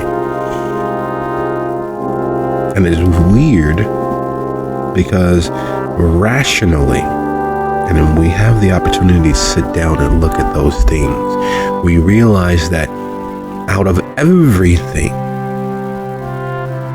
there's but one thing that is 100%, and that is our survival of all of the hardships that have led us to the moment we are in. It is the only thing that is in fact completely perfect. We have survived those moments, all of those many stressors, all of those many demons and gremlins seeking to pull us into the dark of our own souls. And that's what Benji is facing in the escape. In his moment, in his reprieve, he is beset by the strength in his being. He literally is what Superman dreams about. He is the fantasy of the Ubermensch. There's nothing and no one that could stand in his way right this second. If Cain himself came down and asked for anyone's help, it would be Benji. If Atlas needed help holding the entirety of the planet up, there's but one person that could ever be of any real assistance, and that is Benji. There's one supremely, truly immortal being, and that's Benji right now. In this alley, his cheek stained with moistness, the lovely, beautiful smoke of forever wafting from the cigar in his hand, and the night singing his praise to the stars.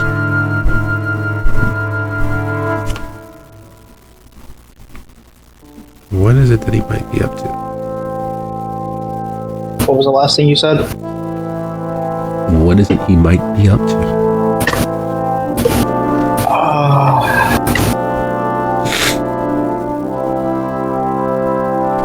Well, when you put all of it like that, you say he's feeling heroic, right? He's feeling the strongest he's ever felt.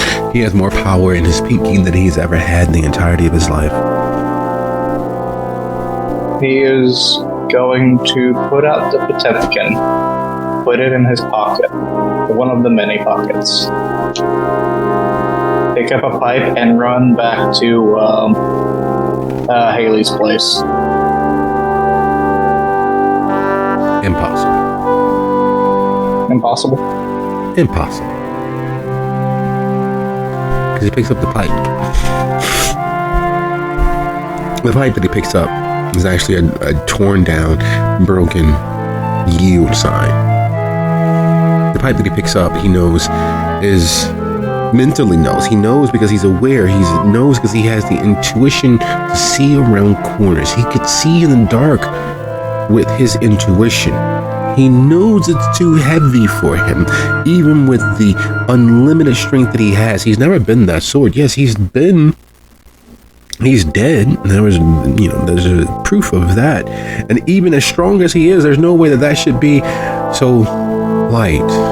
It's a toothpick, literally, in his hand. It weighs nothing. The 110 pounds weighs nothing.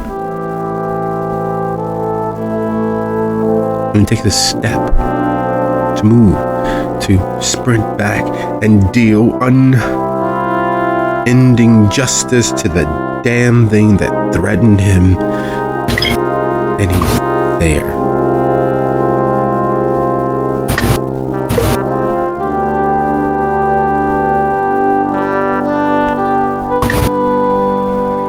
He's just gonna run inside, past them, I assume.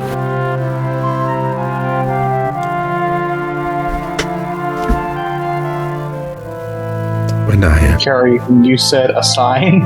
Like a street sign? Yes. Nice. Anaya. Haley.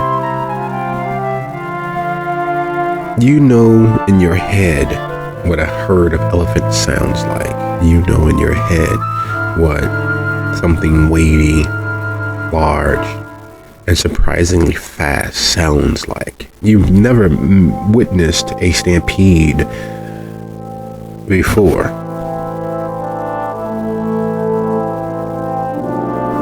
And yet here comes Tasmanian Benji, a yield sign in hand as if it is nothing more than a child's plastic baseball bat, rushing towards you in a blur of movement.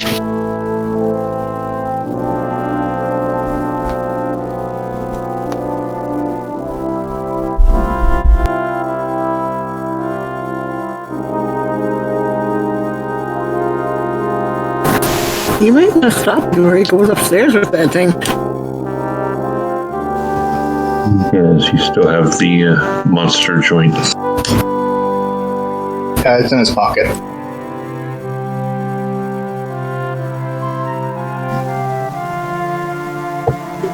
See, fucking Ash.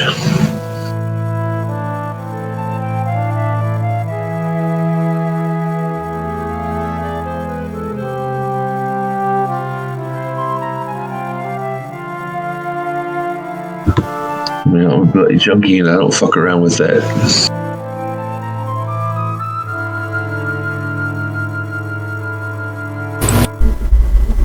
Have I finished bagging up the body?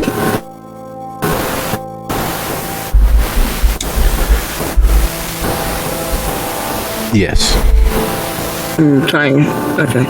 So she kind of just lets go of the bag that's tied up, leaving it at the doorway, and goes to stop Benji from running into the building with the yield sign.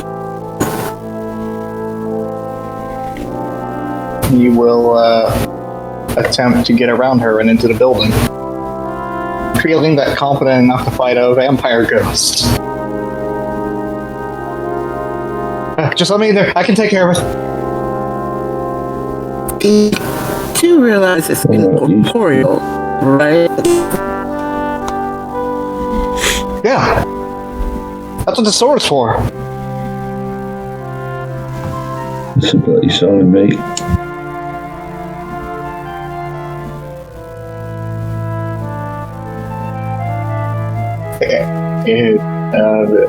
Yeah. But I can handle it, trust me. You can't even handle the ash. I don't think you want to fight the ghost. I mean, someone has to. Right? We're going to get an exorcist. I mean, I'm a medium, close enough, right?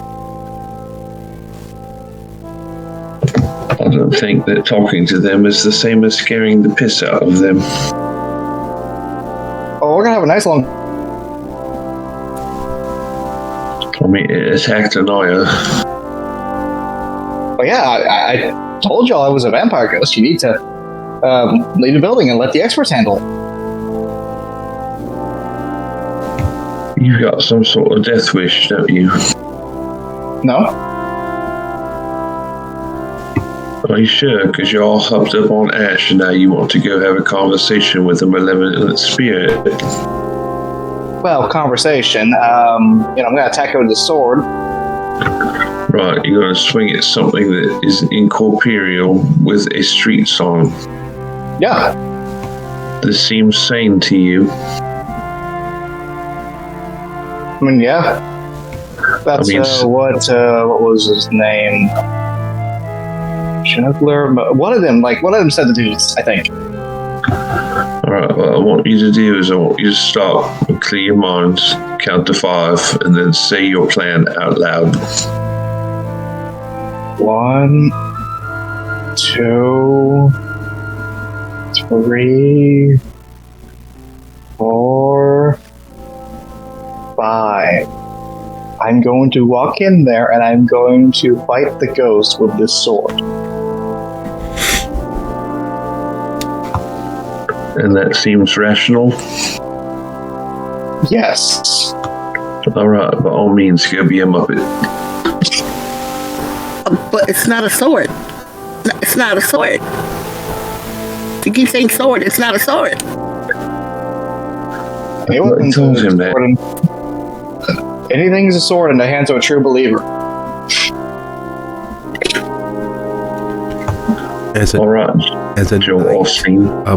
As a knight of Solomon's temple, it is your duty, it is your responsibility to protect the children of Adam and Eve against all things physical, spiritual, and mental. It is the balance of your measure to ensure the safety of all mankind. You've sworn in the Mount of the Rock, or the ruins therein, to keep that oath long past the death of your physical body into the death of your soul. You have died for your beliefs. Once this is water under the bridge. The first time you died was in that very holy of places. Second time that you died was less than 40 miles from where you're standing. You remember it like it was yesterday. the last time that you died, you remember his face. The smiling, mustached, Moorish gentleman. And the other, without the mustache, that were finishing each other's sentences. You remember the white-haired warlock who guided them, who instructed them. This new age is not an age of honor, but you would gladly give your life again.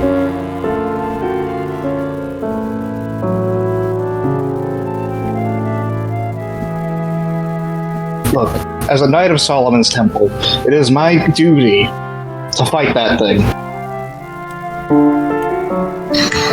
Alright, I can't let you do that because it's in my house and there are people in my house, people who live in my house, and you're going to piss it off and it already made toast.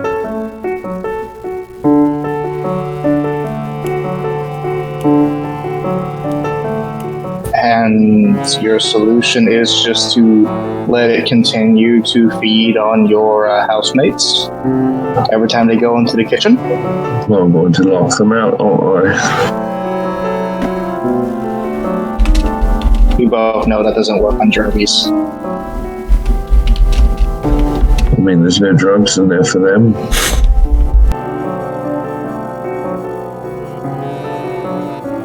He just kind of gives her a knowing look. Of like, you know that does not stop anyone from trying and thinking. Okay, Alright. I know. We keep going round and round about this. But hear me out. We're vampires, right? That's the vampire's ghost. But since it was trying to get people's blood, it still does vampire shit. So what kind of things would we not want to be attacked? Like, I know fire's a thing, but we can't set our house on fire. That's not an option. What else? Wooden Look, stakes, Hestia. but Thank you for the clothes, but I have a duty. And he just walks in.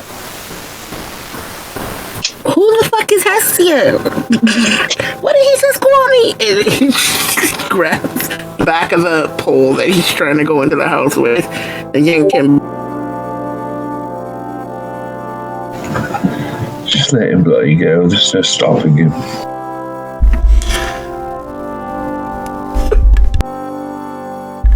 As you grab the pole, you've been in close enough contact with Benji.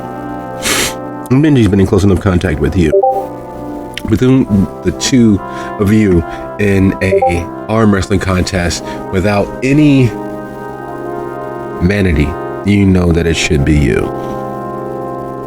You know that it will be you. And as you grab the pole and give it a gentle tug, enough to pull it free of his formerly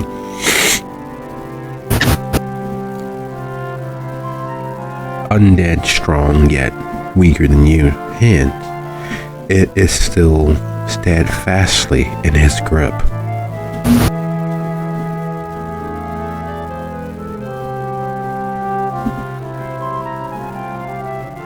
It stops him from moving forward. But there's no way that his grip has grown that much in a few hours.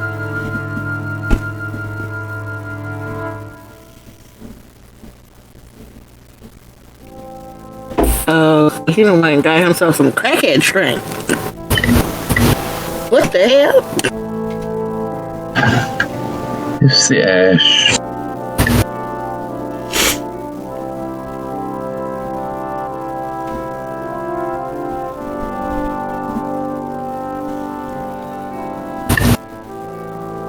Now listen, Hestia, I'm going to have to ask you to unhand my blade and allow me to step inside.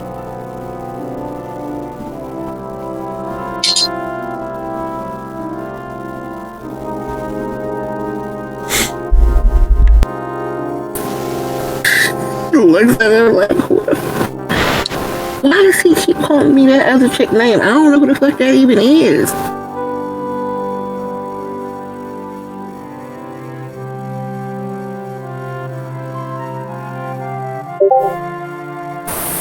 Fine, go on with your ass. And she just lets go of the pole.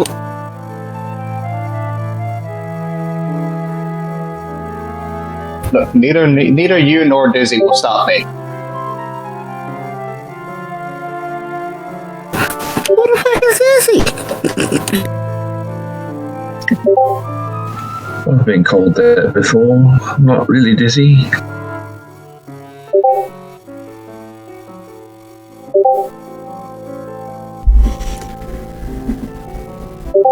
Not for nothing.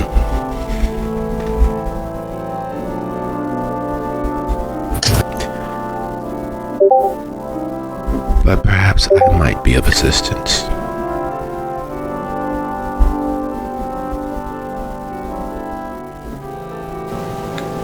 And who was saying that? The the 5'8", very fit, plaited-haired, biracial, Black and Korean woman who seemingly materialized out of thin air. The truth of the matter is, she happened to be flying by, and unlike most birds, owls can in fact fly silently.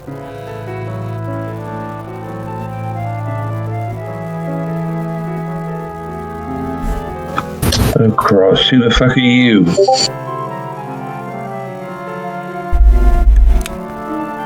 Watch your mouth. You can call me Miss Marsh. And you, he points towards Benji, have people looking for you. Seems as if you owe 7 trucks.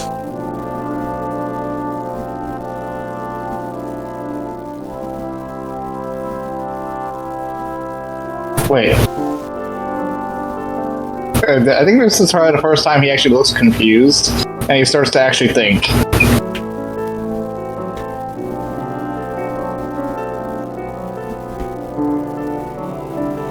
It's only been like 2 hours. Trevor owes my boss, which you owe Trevor. No, Trevor owes me. That's not what we were told. He's the one that took my drugs. I don't care about your drugs. I care about my drugs. That's between you and Trevor to work out. You owe 7 trucks. You need to pay up. No, you need to get Trevor to pay me. That's for you to work out later. Right now, you owe 7 trucks.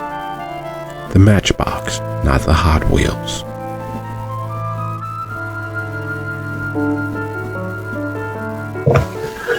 Amy just sits on the ground and wraps her arms around her knees and buries her face.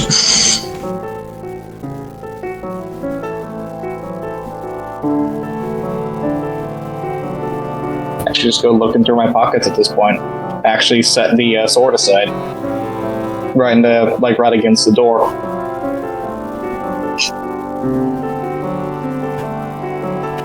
Out of character. I'm so giddy right now, but since I kind of know what Ben looks like out of character, Anaya's never met them before, but Anaya would definitely recognize another buff chick and be fangirling right now.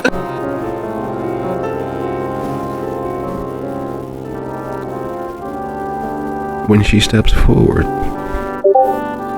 as you're rifling through your pockets, you realize that in your sleeping and in the drive from yesterday until today, that your many pockets filled with Matchbox and Hot Wheels cars obtained over the last few nights has increased. Meaning that while you were asleep in the bathroom, when you were dead for the day, someone deposited things into your pocket.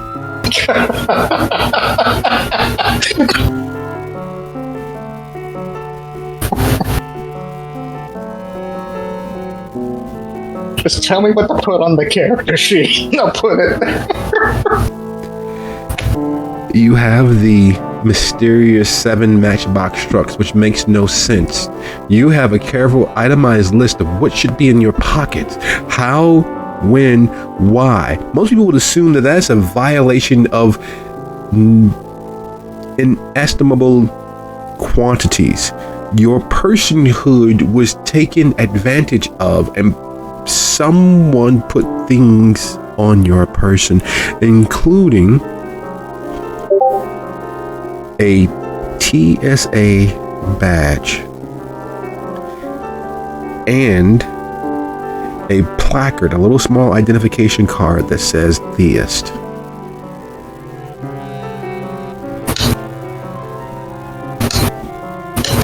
Okay, what did you say it said? Theist. Theist.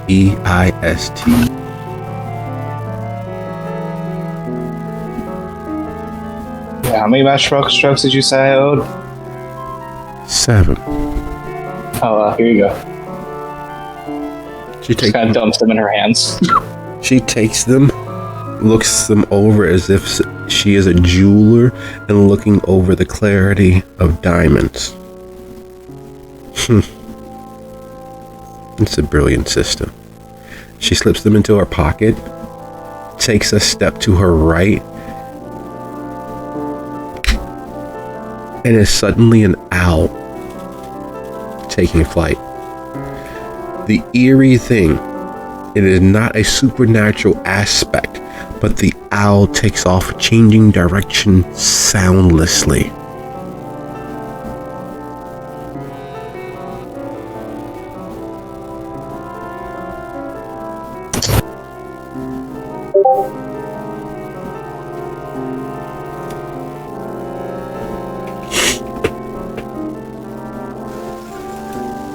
Well, that was really weird. Haley's just crying. Practically squeals and claps. That was so fucking cool. Benji, you gotta introduce me to her. Like, who was that? I think she said her name was Marsh. Oh, like Marsh Motors, like that place. I'm trying to get my coffee.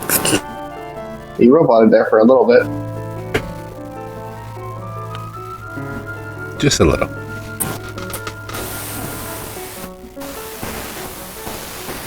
I'm trying to get in there to get my car. Oh shit. Haley, what's wrong, girl? What's wrong? Are you serious?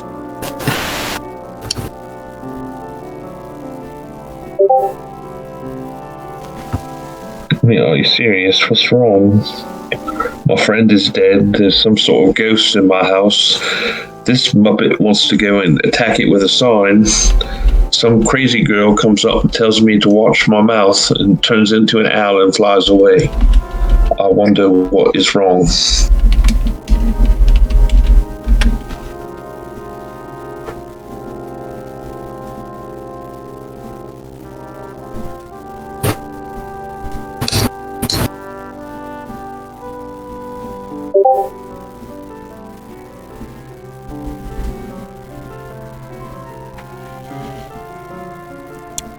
It's funny. Okay, fair.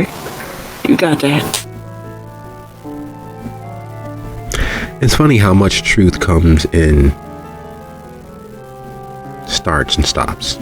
It's funny how much perceptions change in the blink of an eye.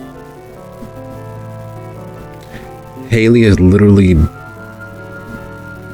been her most level in the last year, within these last few moments, including her moment or her night of sobriety all those months ago when Gigi nearly assassinated Alicia.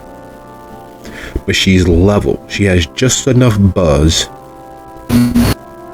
to be at her operational best. And the amount of clarity she has in this moment, the amount of perception she has as a sober person dealing with the perception and biases against those who are inebriated hurts.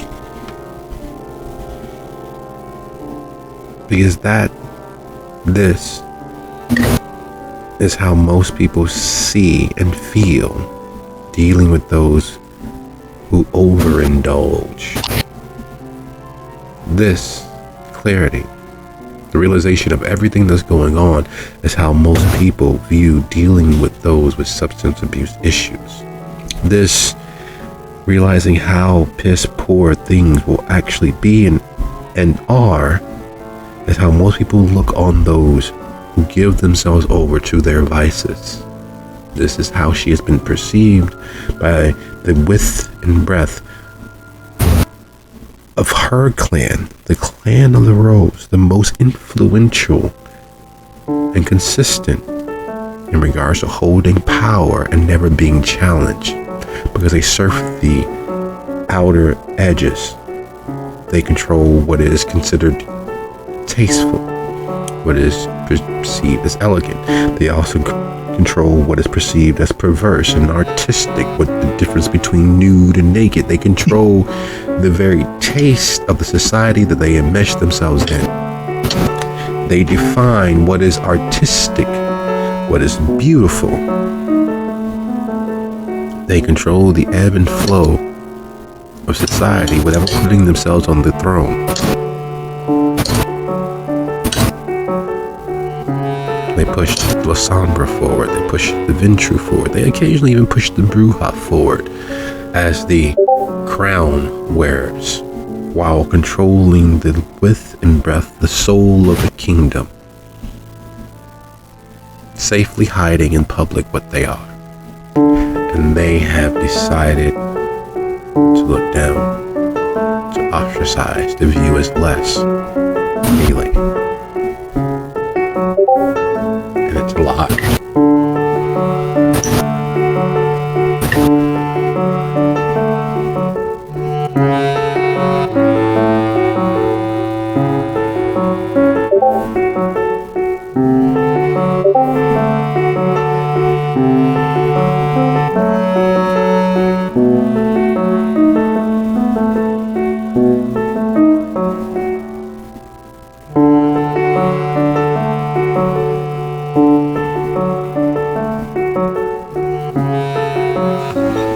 Yeah, she's pretty much just in breakdown mode at this point.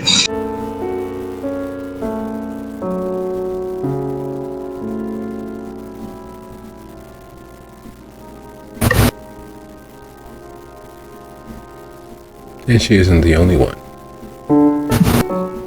As Benji stares off in the distance, realizing how immediately gratifying it is to be that strong, to be that fast, to be that powerful, to be able to escape from this moment, whatever moment that is, into the seat and armor of all of that strength, not needing to sink fang to get close to that feeling. There's power, and there's the nuclear option sitting in his pocket. And there's the very creeping sensation crawling up his spine. Because while he is of a near almost normal mind, realizing these things, there's also the image of looking through lidless eyes at this older,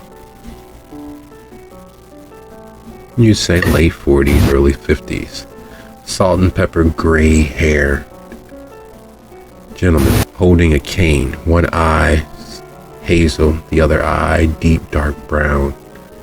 He's wearing dark red leather gloves and a red leather-esque trench coat leaning down over your head. As long as the sword remains, we will be able to tap into his knowledge and use his skills to protect Golgotha.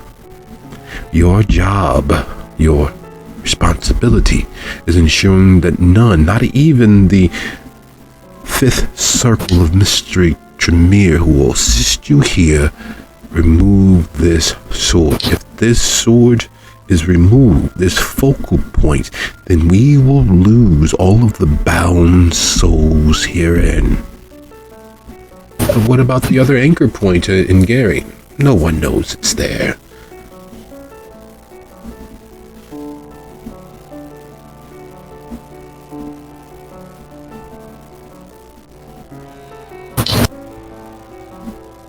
Oh. What the fuck?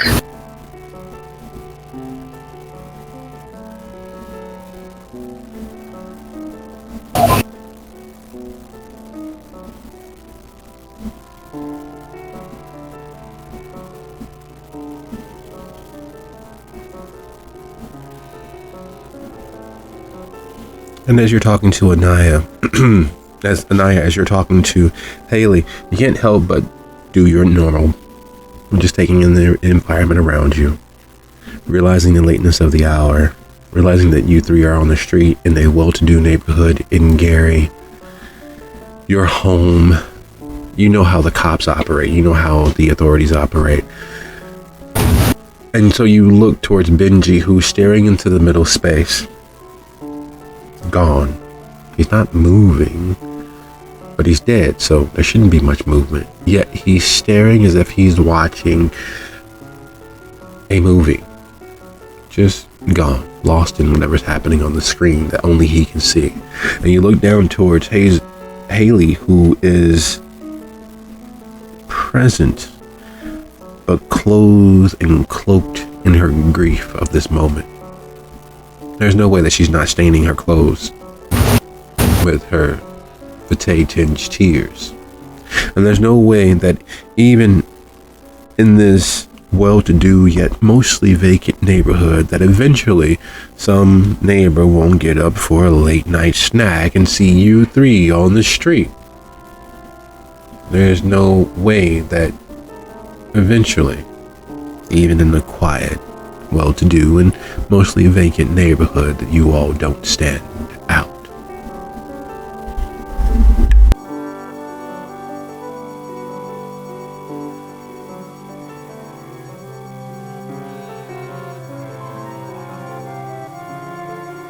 And it's been a while. And whatever. I guess what we can do is, like, you ever seen that show like Supernatural or something? Maybe get some salt and make a circle around it, keep it in the kitchen until we can figure out something better. Because we can't stay out here on the stoop too long. The cops will start like patrolling and shit. And we all kind of stick out. Especially that one when she's pointing to Benji. I'm not sure that any of this behavior, this being outside, is really strange for this house.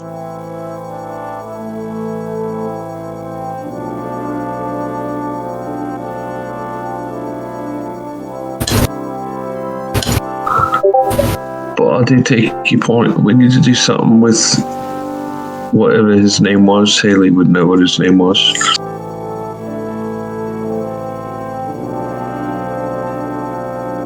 Everybody called him Munch. His real name was Ricardo Michael Gary. His family is 7 generations into the founding of Gary. In fact, his family are one of the last 17 families that own roughly 86% of the value of Gary. They changed their name to Gary because they support the city. Well, the family supports the city that much. They believe that it really is the magic city, the city of the future, and that it will come around again. They have a home over on Oak Avenue, just northeast, where Country Line Road meets Oak Avenue. They own the entire block from North Wells to North County Line Road down to Oak Avenue. There are 10 McMansions on their property, right across from Wells Street Beach.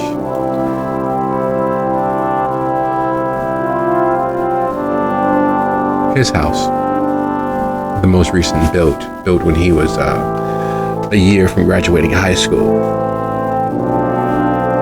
is the most northeastern of the homes there on their property. He's always thought that the people was where the power of the city was, and that investing in them would have been. They tried to lead by example. Started with throwing a few parties to celebrate various milestones of the city. Then it became more parties, and well, instead of being official large gatherings, there became a small crew of people that hung on his every word and drained every cent from his account because he was furnishing the lavish parties and lifestyles. He was eventually officially disowned, even though the family still ensures he has a trust set up to take care of all of his basic needs, as long as he doesn't run through it. Any large expenditures of cash have to be approved, but small little things that most people wouldn't consider small, are automatically approved. The lawyers just sign away what is necessary because they receive a receivership fee for every transaction. So even though he's wasting away, even though he was living beyond his meager means set aside by his family, he was still the most affluent member of your coterie of users. He, in fact, silently, often paid for most others, even though they didn't like him. He was even high, even back and beyond gone. He talked about how to better Gary, how to, all it takes, man, is, and one thing would lead to the next, and an argument would start, and he'd argue about the TV, and why can't anyone live what they believe, and put their money where their mouth is, and invest in each other. Several arguments later, and he'd be outside, or on the back porch, or, God forbid, that one time he caught him up on the roof, wavering and preaching to himself and talking about what he would do tomorrow when he came down. And now he's in bags.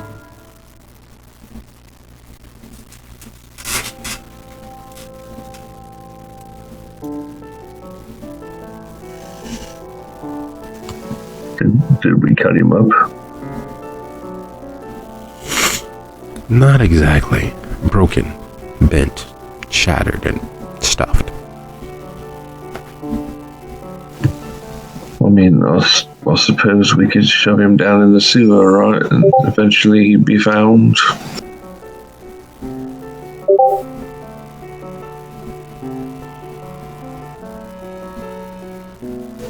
I mean, I can't play ambulance, but we can't stay here, none of us, and answer questions into the morning, can we?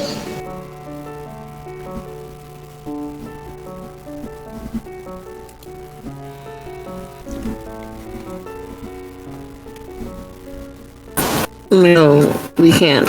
I mean, this place don't have, like, a dumpster or something. We can just, like, put them in there for now.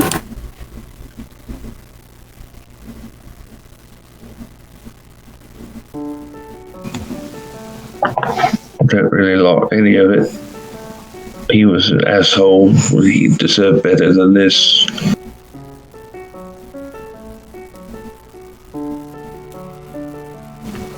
I told them all not to fuck around with Ash. You there, Muppet. What did you do with the Ash?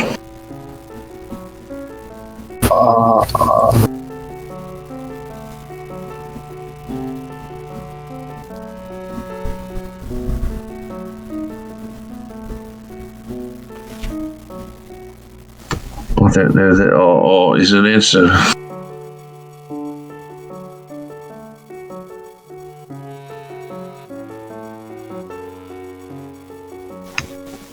Look, if you're not your mother, but if you still got it, you should get rid of it. It's bad news, even for us.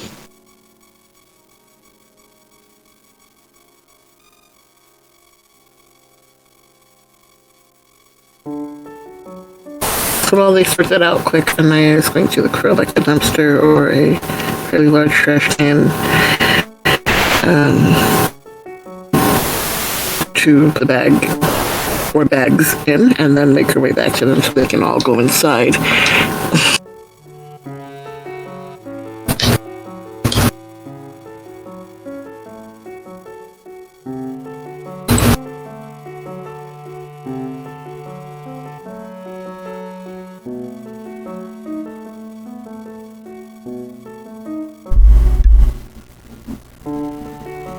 Do you take Benji with you all inside, or what do you do? Yeah, I'm not leaving his crazy ashed up self out here on the porch, that's for sure. He doesn't resist to anything you do.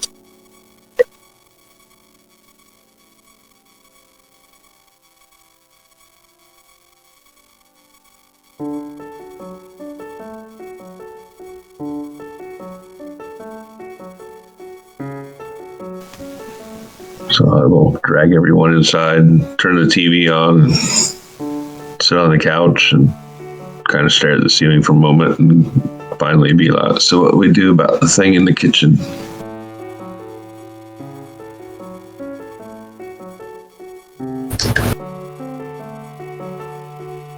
No. This may have like any holy water or something? Like, I mean, I guess you can make it holy water if you pray over it and believe enough. I don't think that works for us. Be without fear in the face of your enemies. Stand brave and upright, that the Lord may love thee. Speak the truth always, even if it means your death. Protect the helpless and do wrong. Right, go tell it that then. I told it wasn't welcome, but it didn't seem to care. Well, it's threw a temper tantrum, but it didn't leave, I don't think.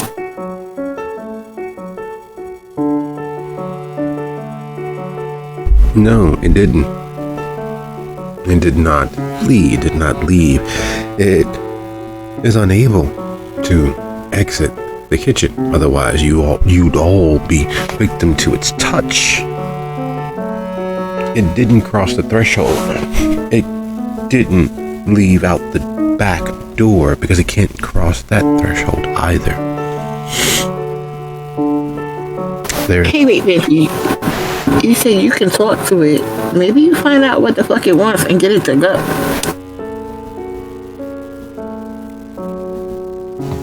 I mean, that's the best idea we've got, isn't it?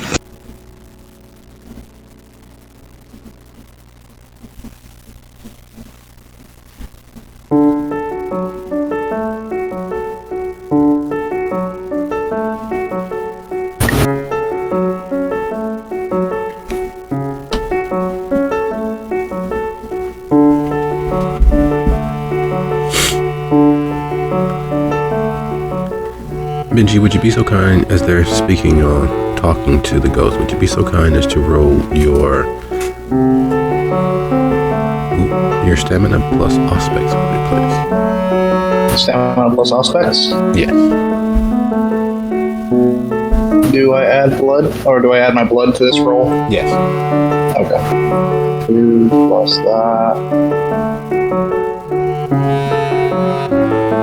And difficulty? As high as possible. 6 successes critical.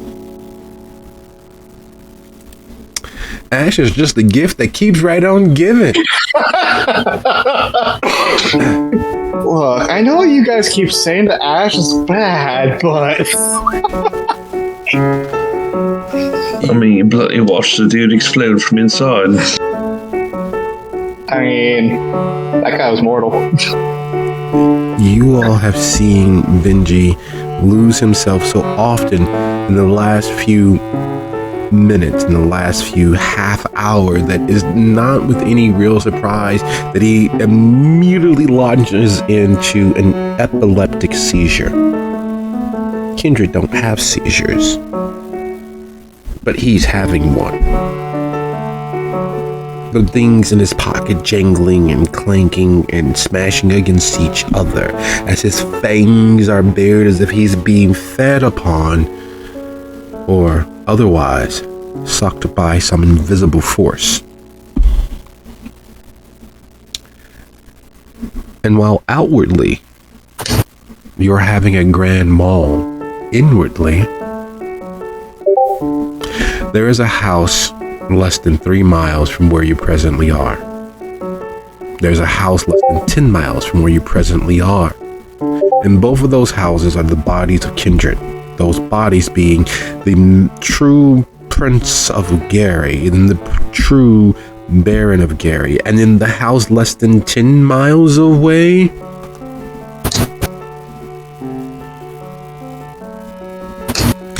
the former gangrel primogen of Gary, placed there by the prince. The city is being beset by a shadowed king of night. The future of the city is being written by those who are using it as a stepping stone to achieve their own crown. They are in collusion and cahoots with a dragon from somewhere across the border. They are joining forces to rewrite the very fabric of the city. In the doing, they will wash away each and every anarch. There will be no separate, singular nation of free kindred any longer in the bounds of Gary. The shadowed king of night is utilizing children's toys to transport the very essence and souls of long gone kindred, drinking them their knowledge and granting their knowledge to others. And the moment that the tower is fully formed, the children of Gaia will set upon the land, starting with those members of the Warlock, starting with defanging the pyramid, drowning Gary in the blood of its most eldest. And if it is not stopped, if it is not averted, the only being surviving Gary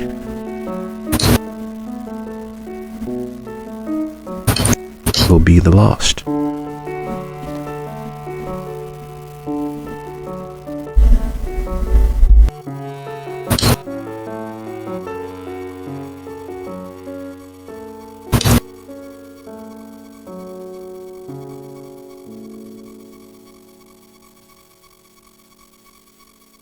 And as soon as it begins to ebb and slow. The tremors of his flesh slow to nothing.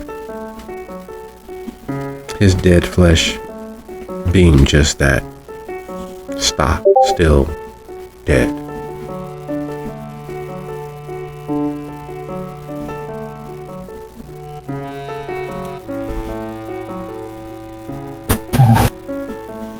Would it be fair to say he was probably speaking in tongues that entire time? In some capacity? Just complete nonsense? Yes. Okay.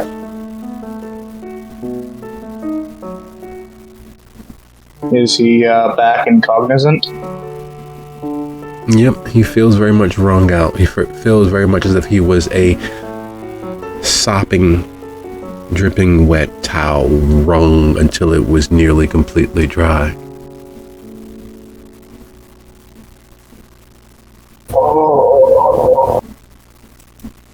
Oh, fuck.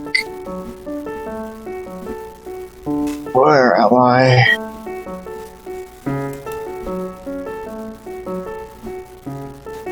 Well, it's not I like don't Disney know. World. Where you think you at? What'd you say, Naya? Sorry. I don't know. Where you think you at? It smells like piss down here, so I think I'm in Haley's place.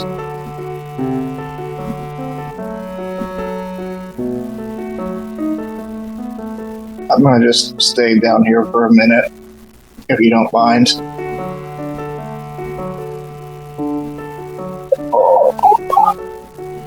Process that. Who the fuck is this? That's what I'm asking, because you kept calling me Essie, and I don't know who the fuck that is.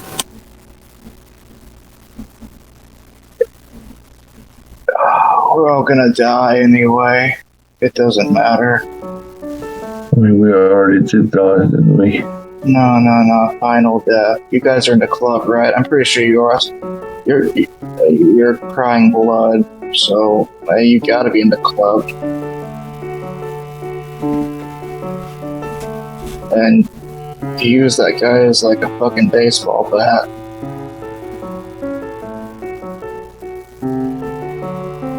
Oh. You know you've met me before, right? Oh yeah, I didn't know he was a kindred before though.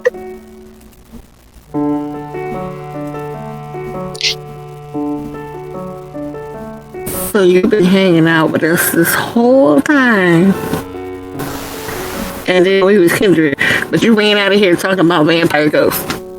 Oh no, I knew y'all was kindred on the drive over here. I was gonna actually like just ask for certain, but yeah, you're it's confirmed now. Well, I'm having a rock shit night, so what we do about the thing in the kitchen? What did they do in that movie? Does Benji know how to handle ghosts like this now that he is actually in a stable-ish state of mind? It is not within his personal purview because he has existed in a world of everyone's friendly, everything will work out. However, with his penchant to speak and talk to them, he's able to intuit it's trapped here because greater magics are in the offing. This is not the only place where such spirits as that are breaking through or being forced through the veil. So the theory is that someone specifically trapped it here, or it's trapped here as a side effect? Trapped here as a side effect. Somewhere out there in the night, there's a greater circle. There's a greater protection. There's a greater spell being worked right now. Because there's something that clearly takes a multiplicity of evenings to settle into place. You two don't happen to know a necromancer, do you?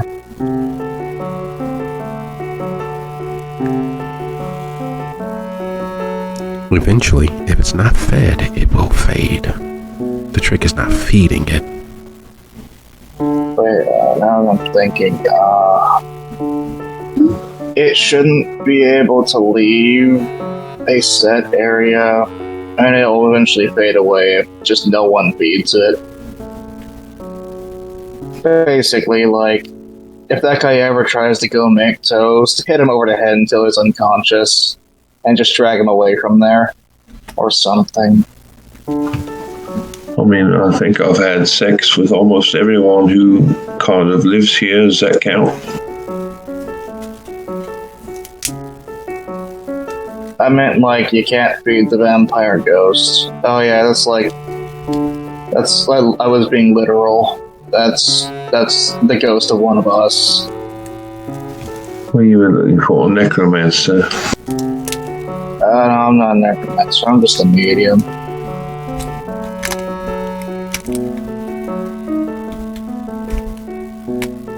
I see them, I talk to them, they talk to me.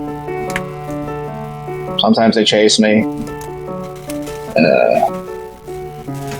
So it doesn't want anything, it's just trapped here. It's trapped here because of weird magic bullshit that's going on in the world. Someone's working some major mojo and it's going really fuck up.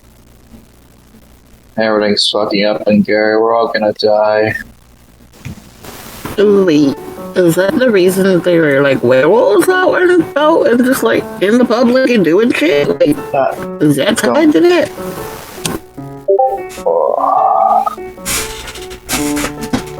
That is exactly it.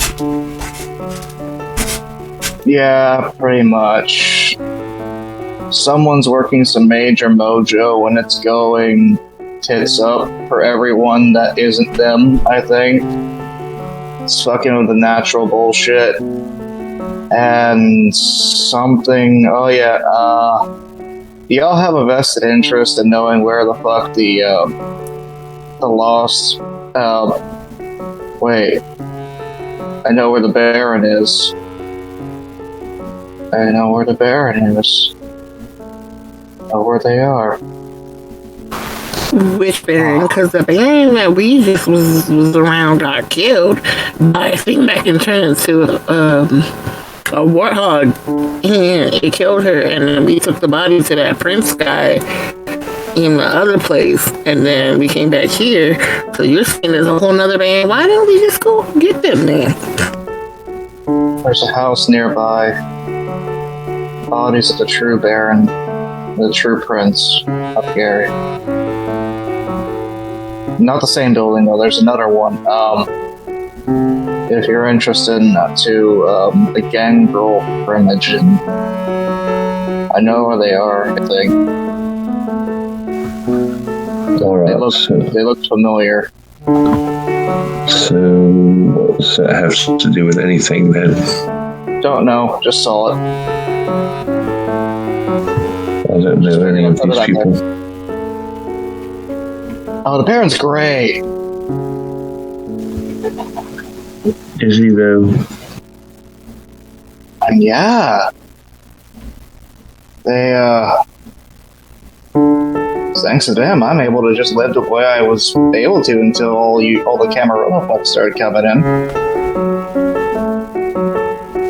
They are rather stodgy. Dickheads. Oh no, if we don't stop the Shadow King, we're all gonna die. The Shadow King, I think I know him. I don't either. No, I think I do know him. Oh, you do? Oh, we should go kick his shit in. Well, I knew a guy that asked me to do a thing that I don't remember what it was now. He was scary. He's using... like, still lying down. One of the hands is kind of going through the pockets. And eventually finds one with, like, the little ambulance. He's using these things to transfer knowledge, I think, between people.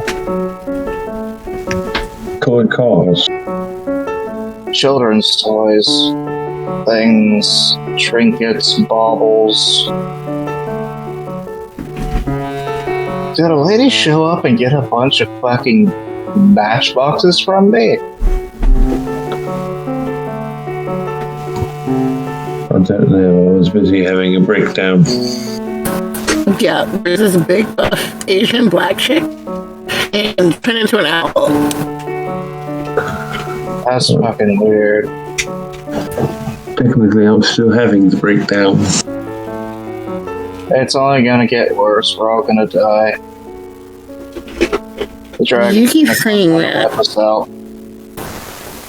The what now? The children of the pyramid will come first. Well, they'll go first. It's just all well and good. Fuck them. I like how he's so This chipper. is a lot. Something. I don't know what the term means. Something with the children of Gaia. They'll be hunting the pyramid down. Released by the dragon. I think. Let me ask you a thing. What part of I'm still having a breakdown made you decide that you should spew some sort of doomsday prophecy? What part of me spewing a doomsday prophecy makes it seem like I give a fuck?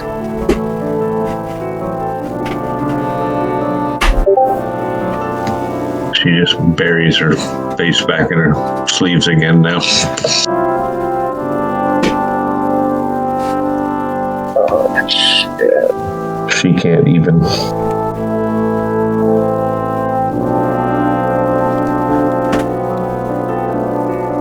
And with the all dancing, Wild as thinking shit of the world hits every fan around you all. There's something strangely, weirdly home about the three of you all sitting in camaraderie depressive states. As we pull back from the three kindred, sitting in the remains of a well-off, well-to-do, family-sized condominium with room enough to spare, all gathered in one singular room. I want to thank you all for a lovely episode. I'll see you guys next time. Good night, everybody. Good night, all. Good night.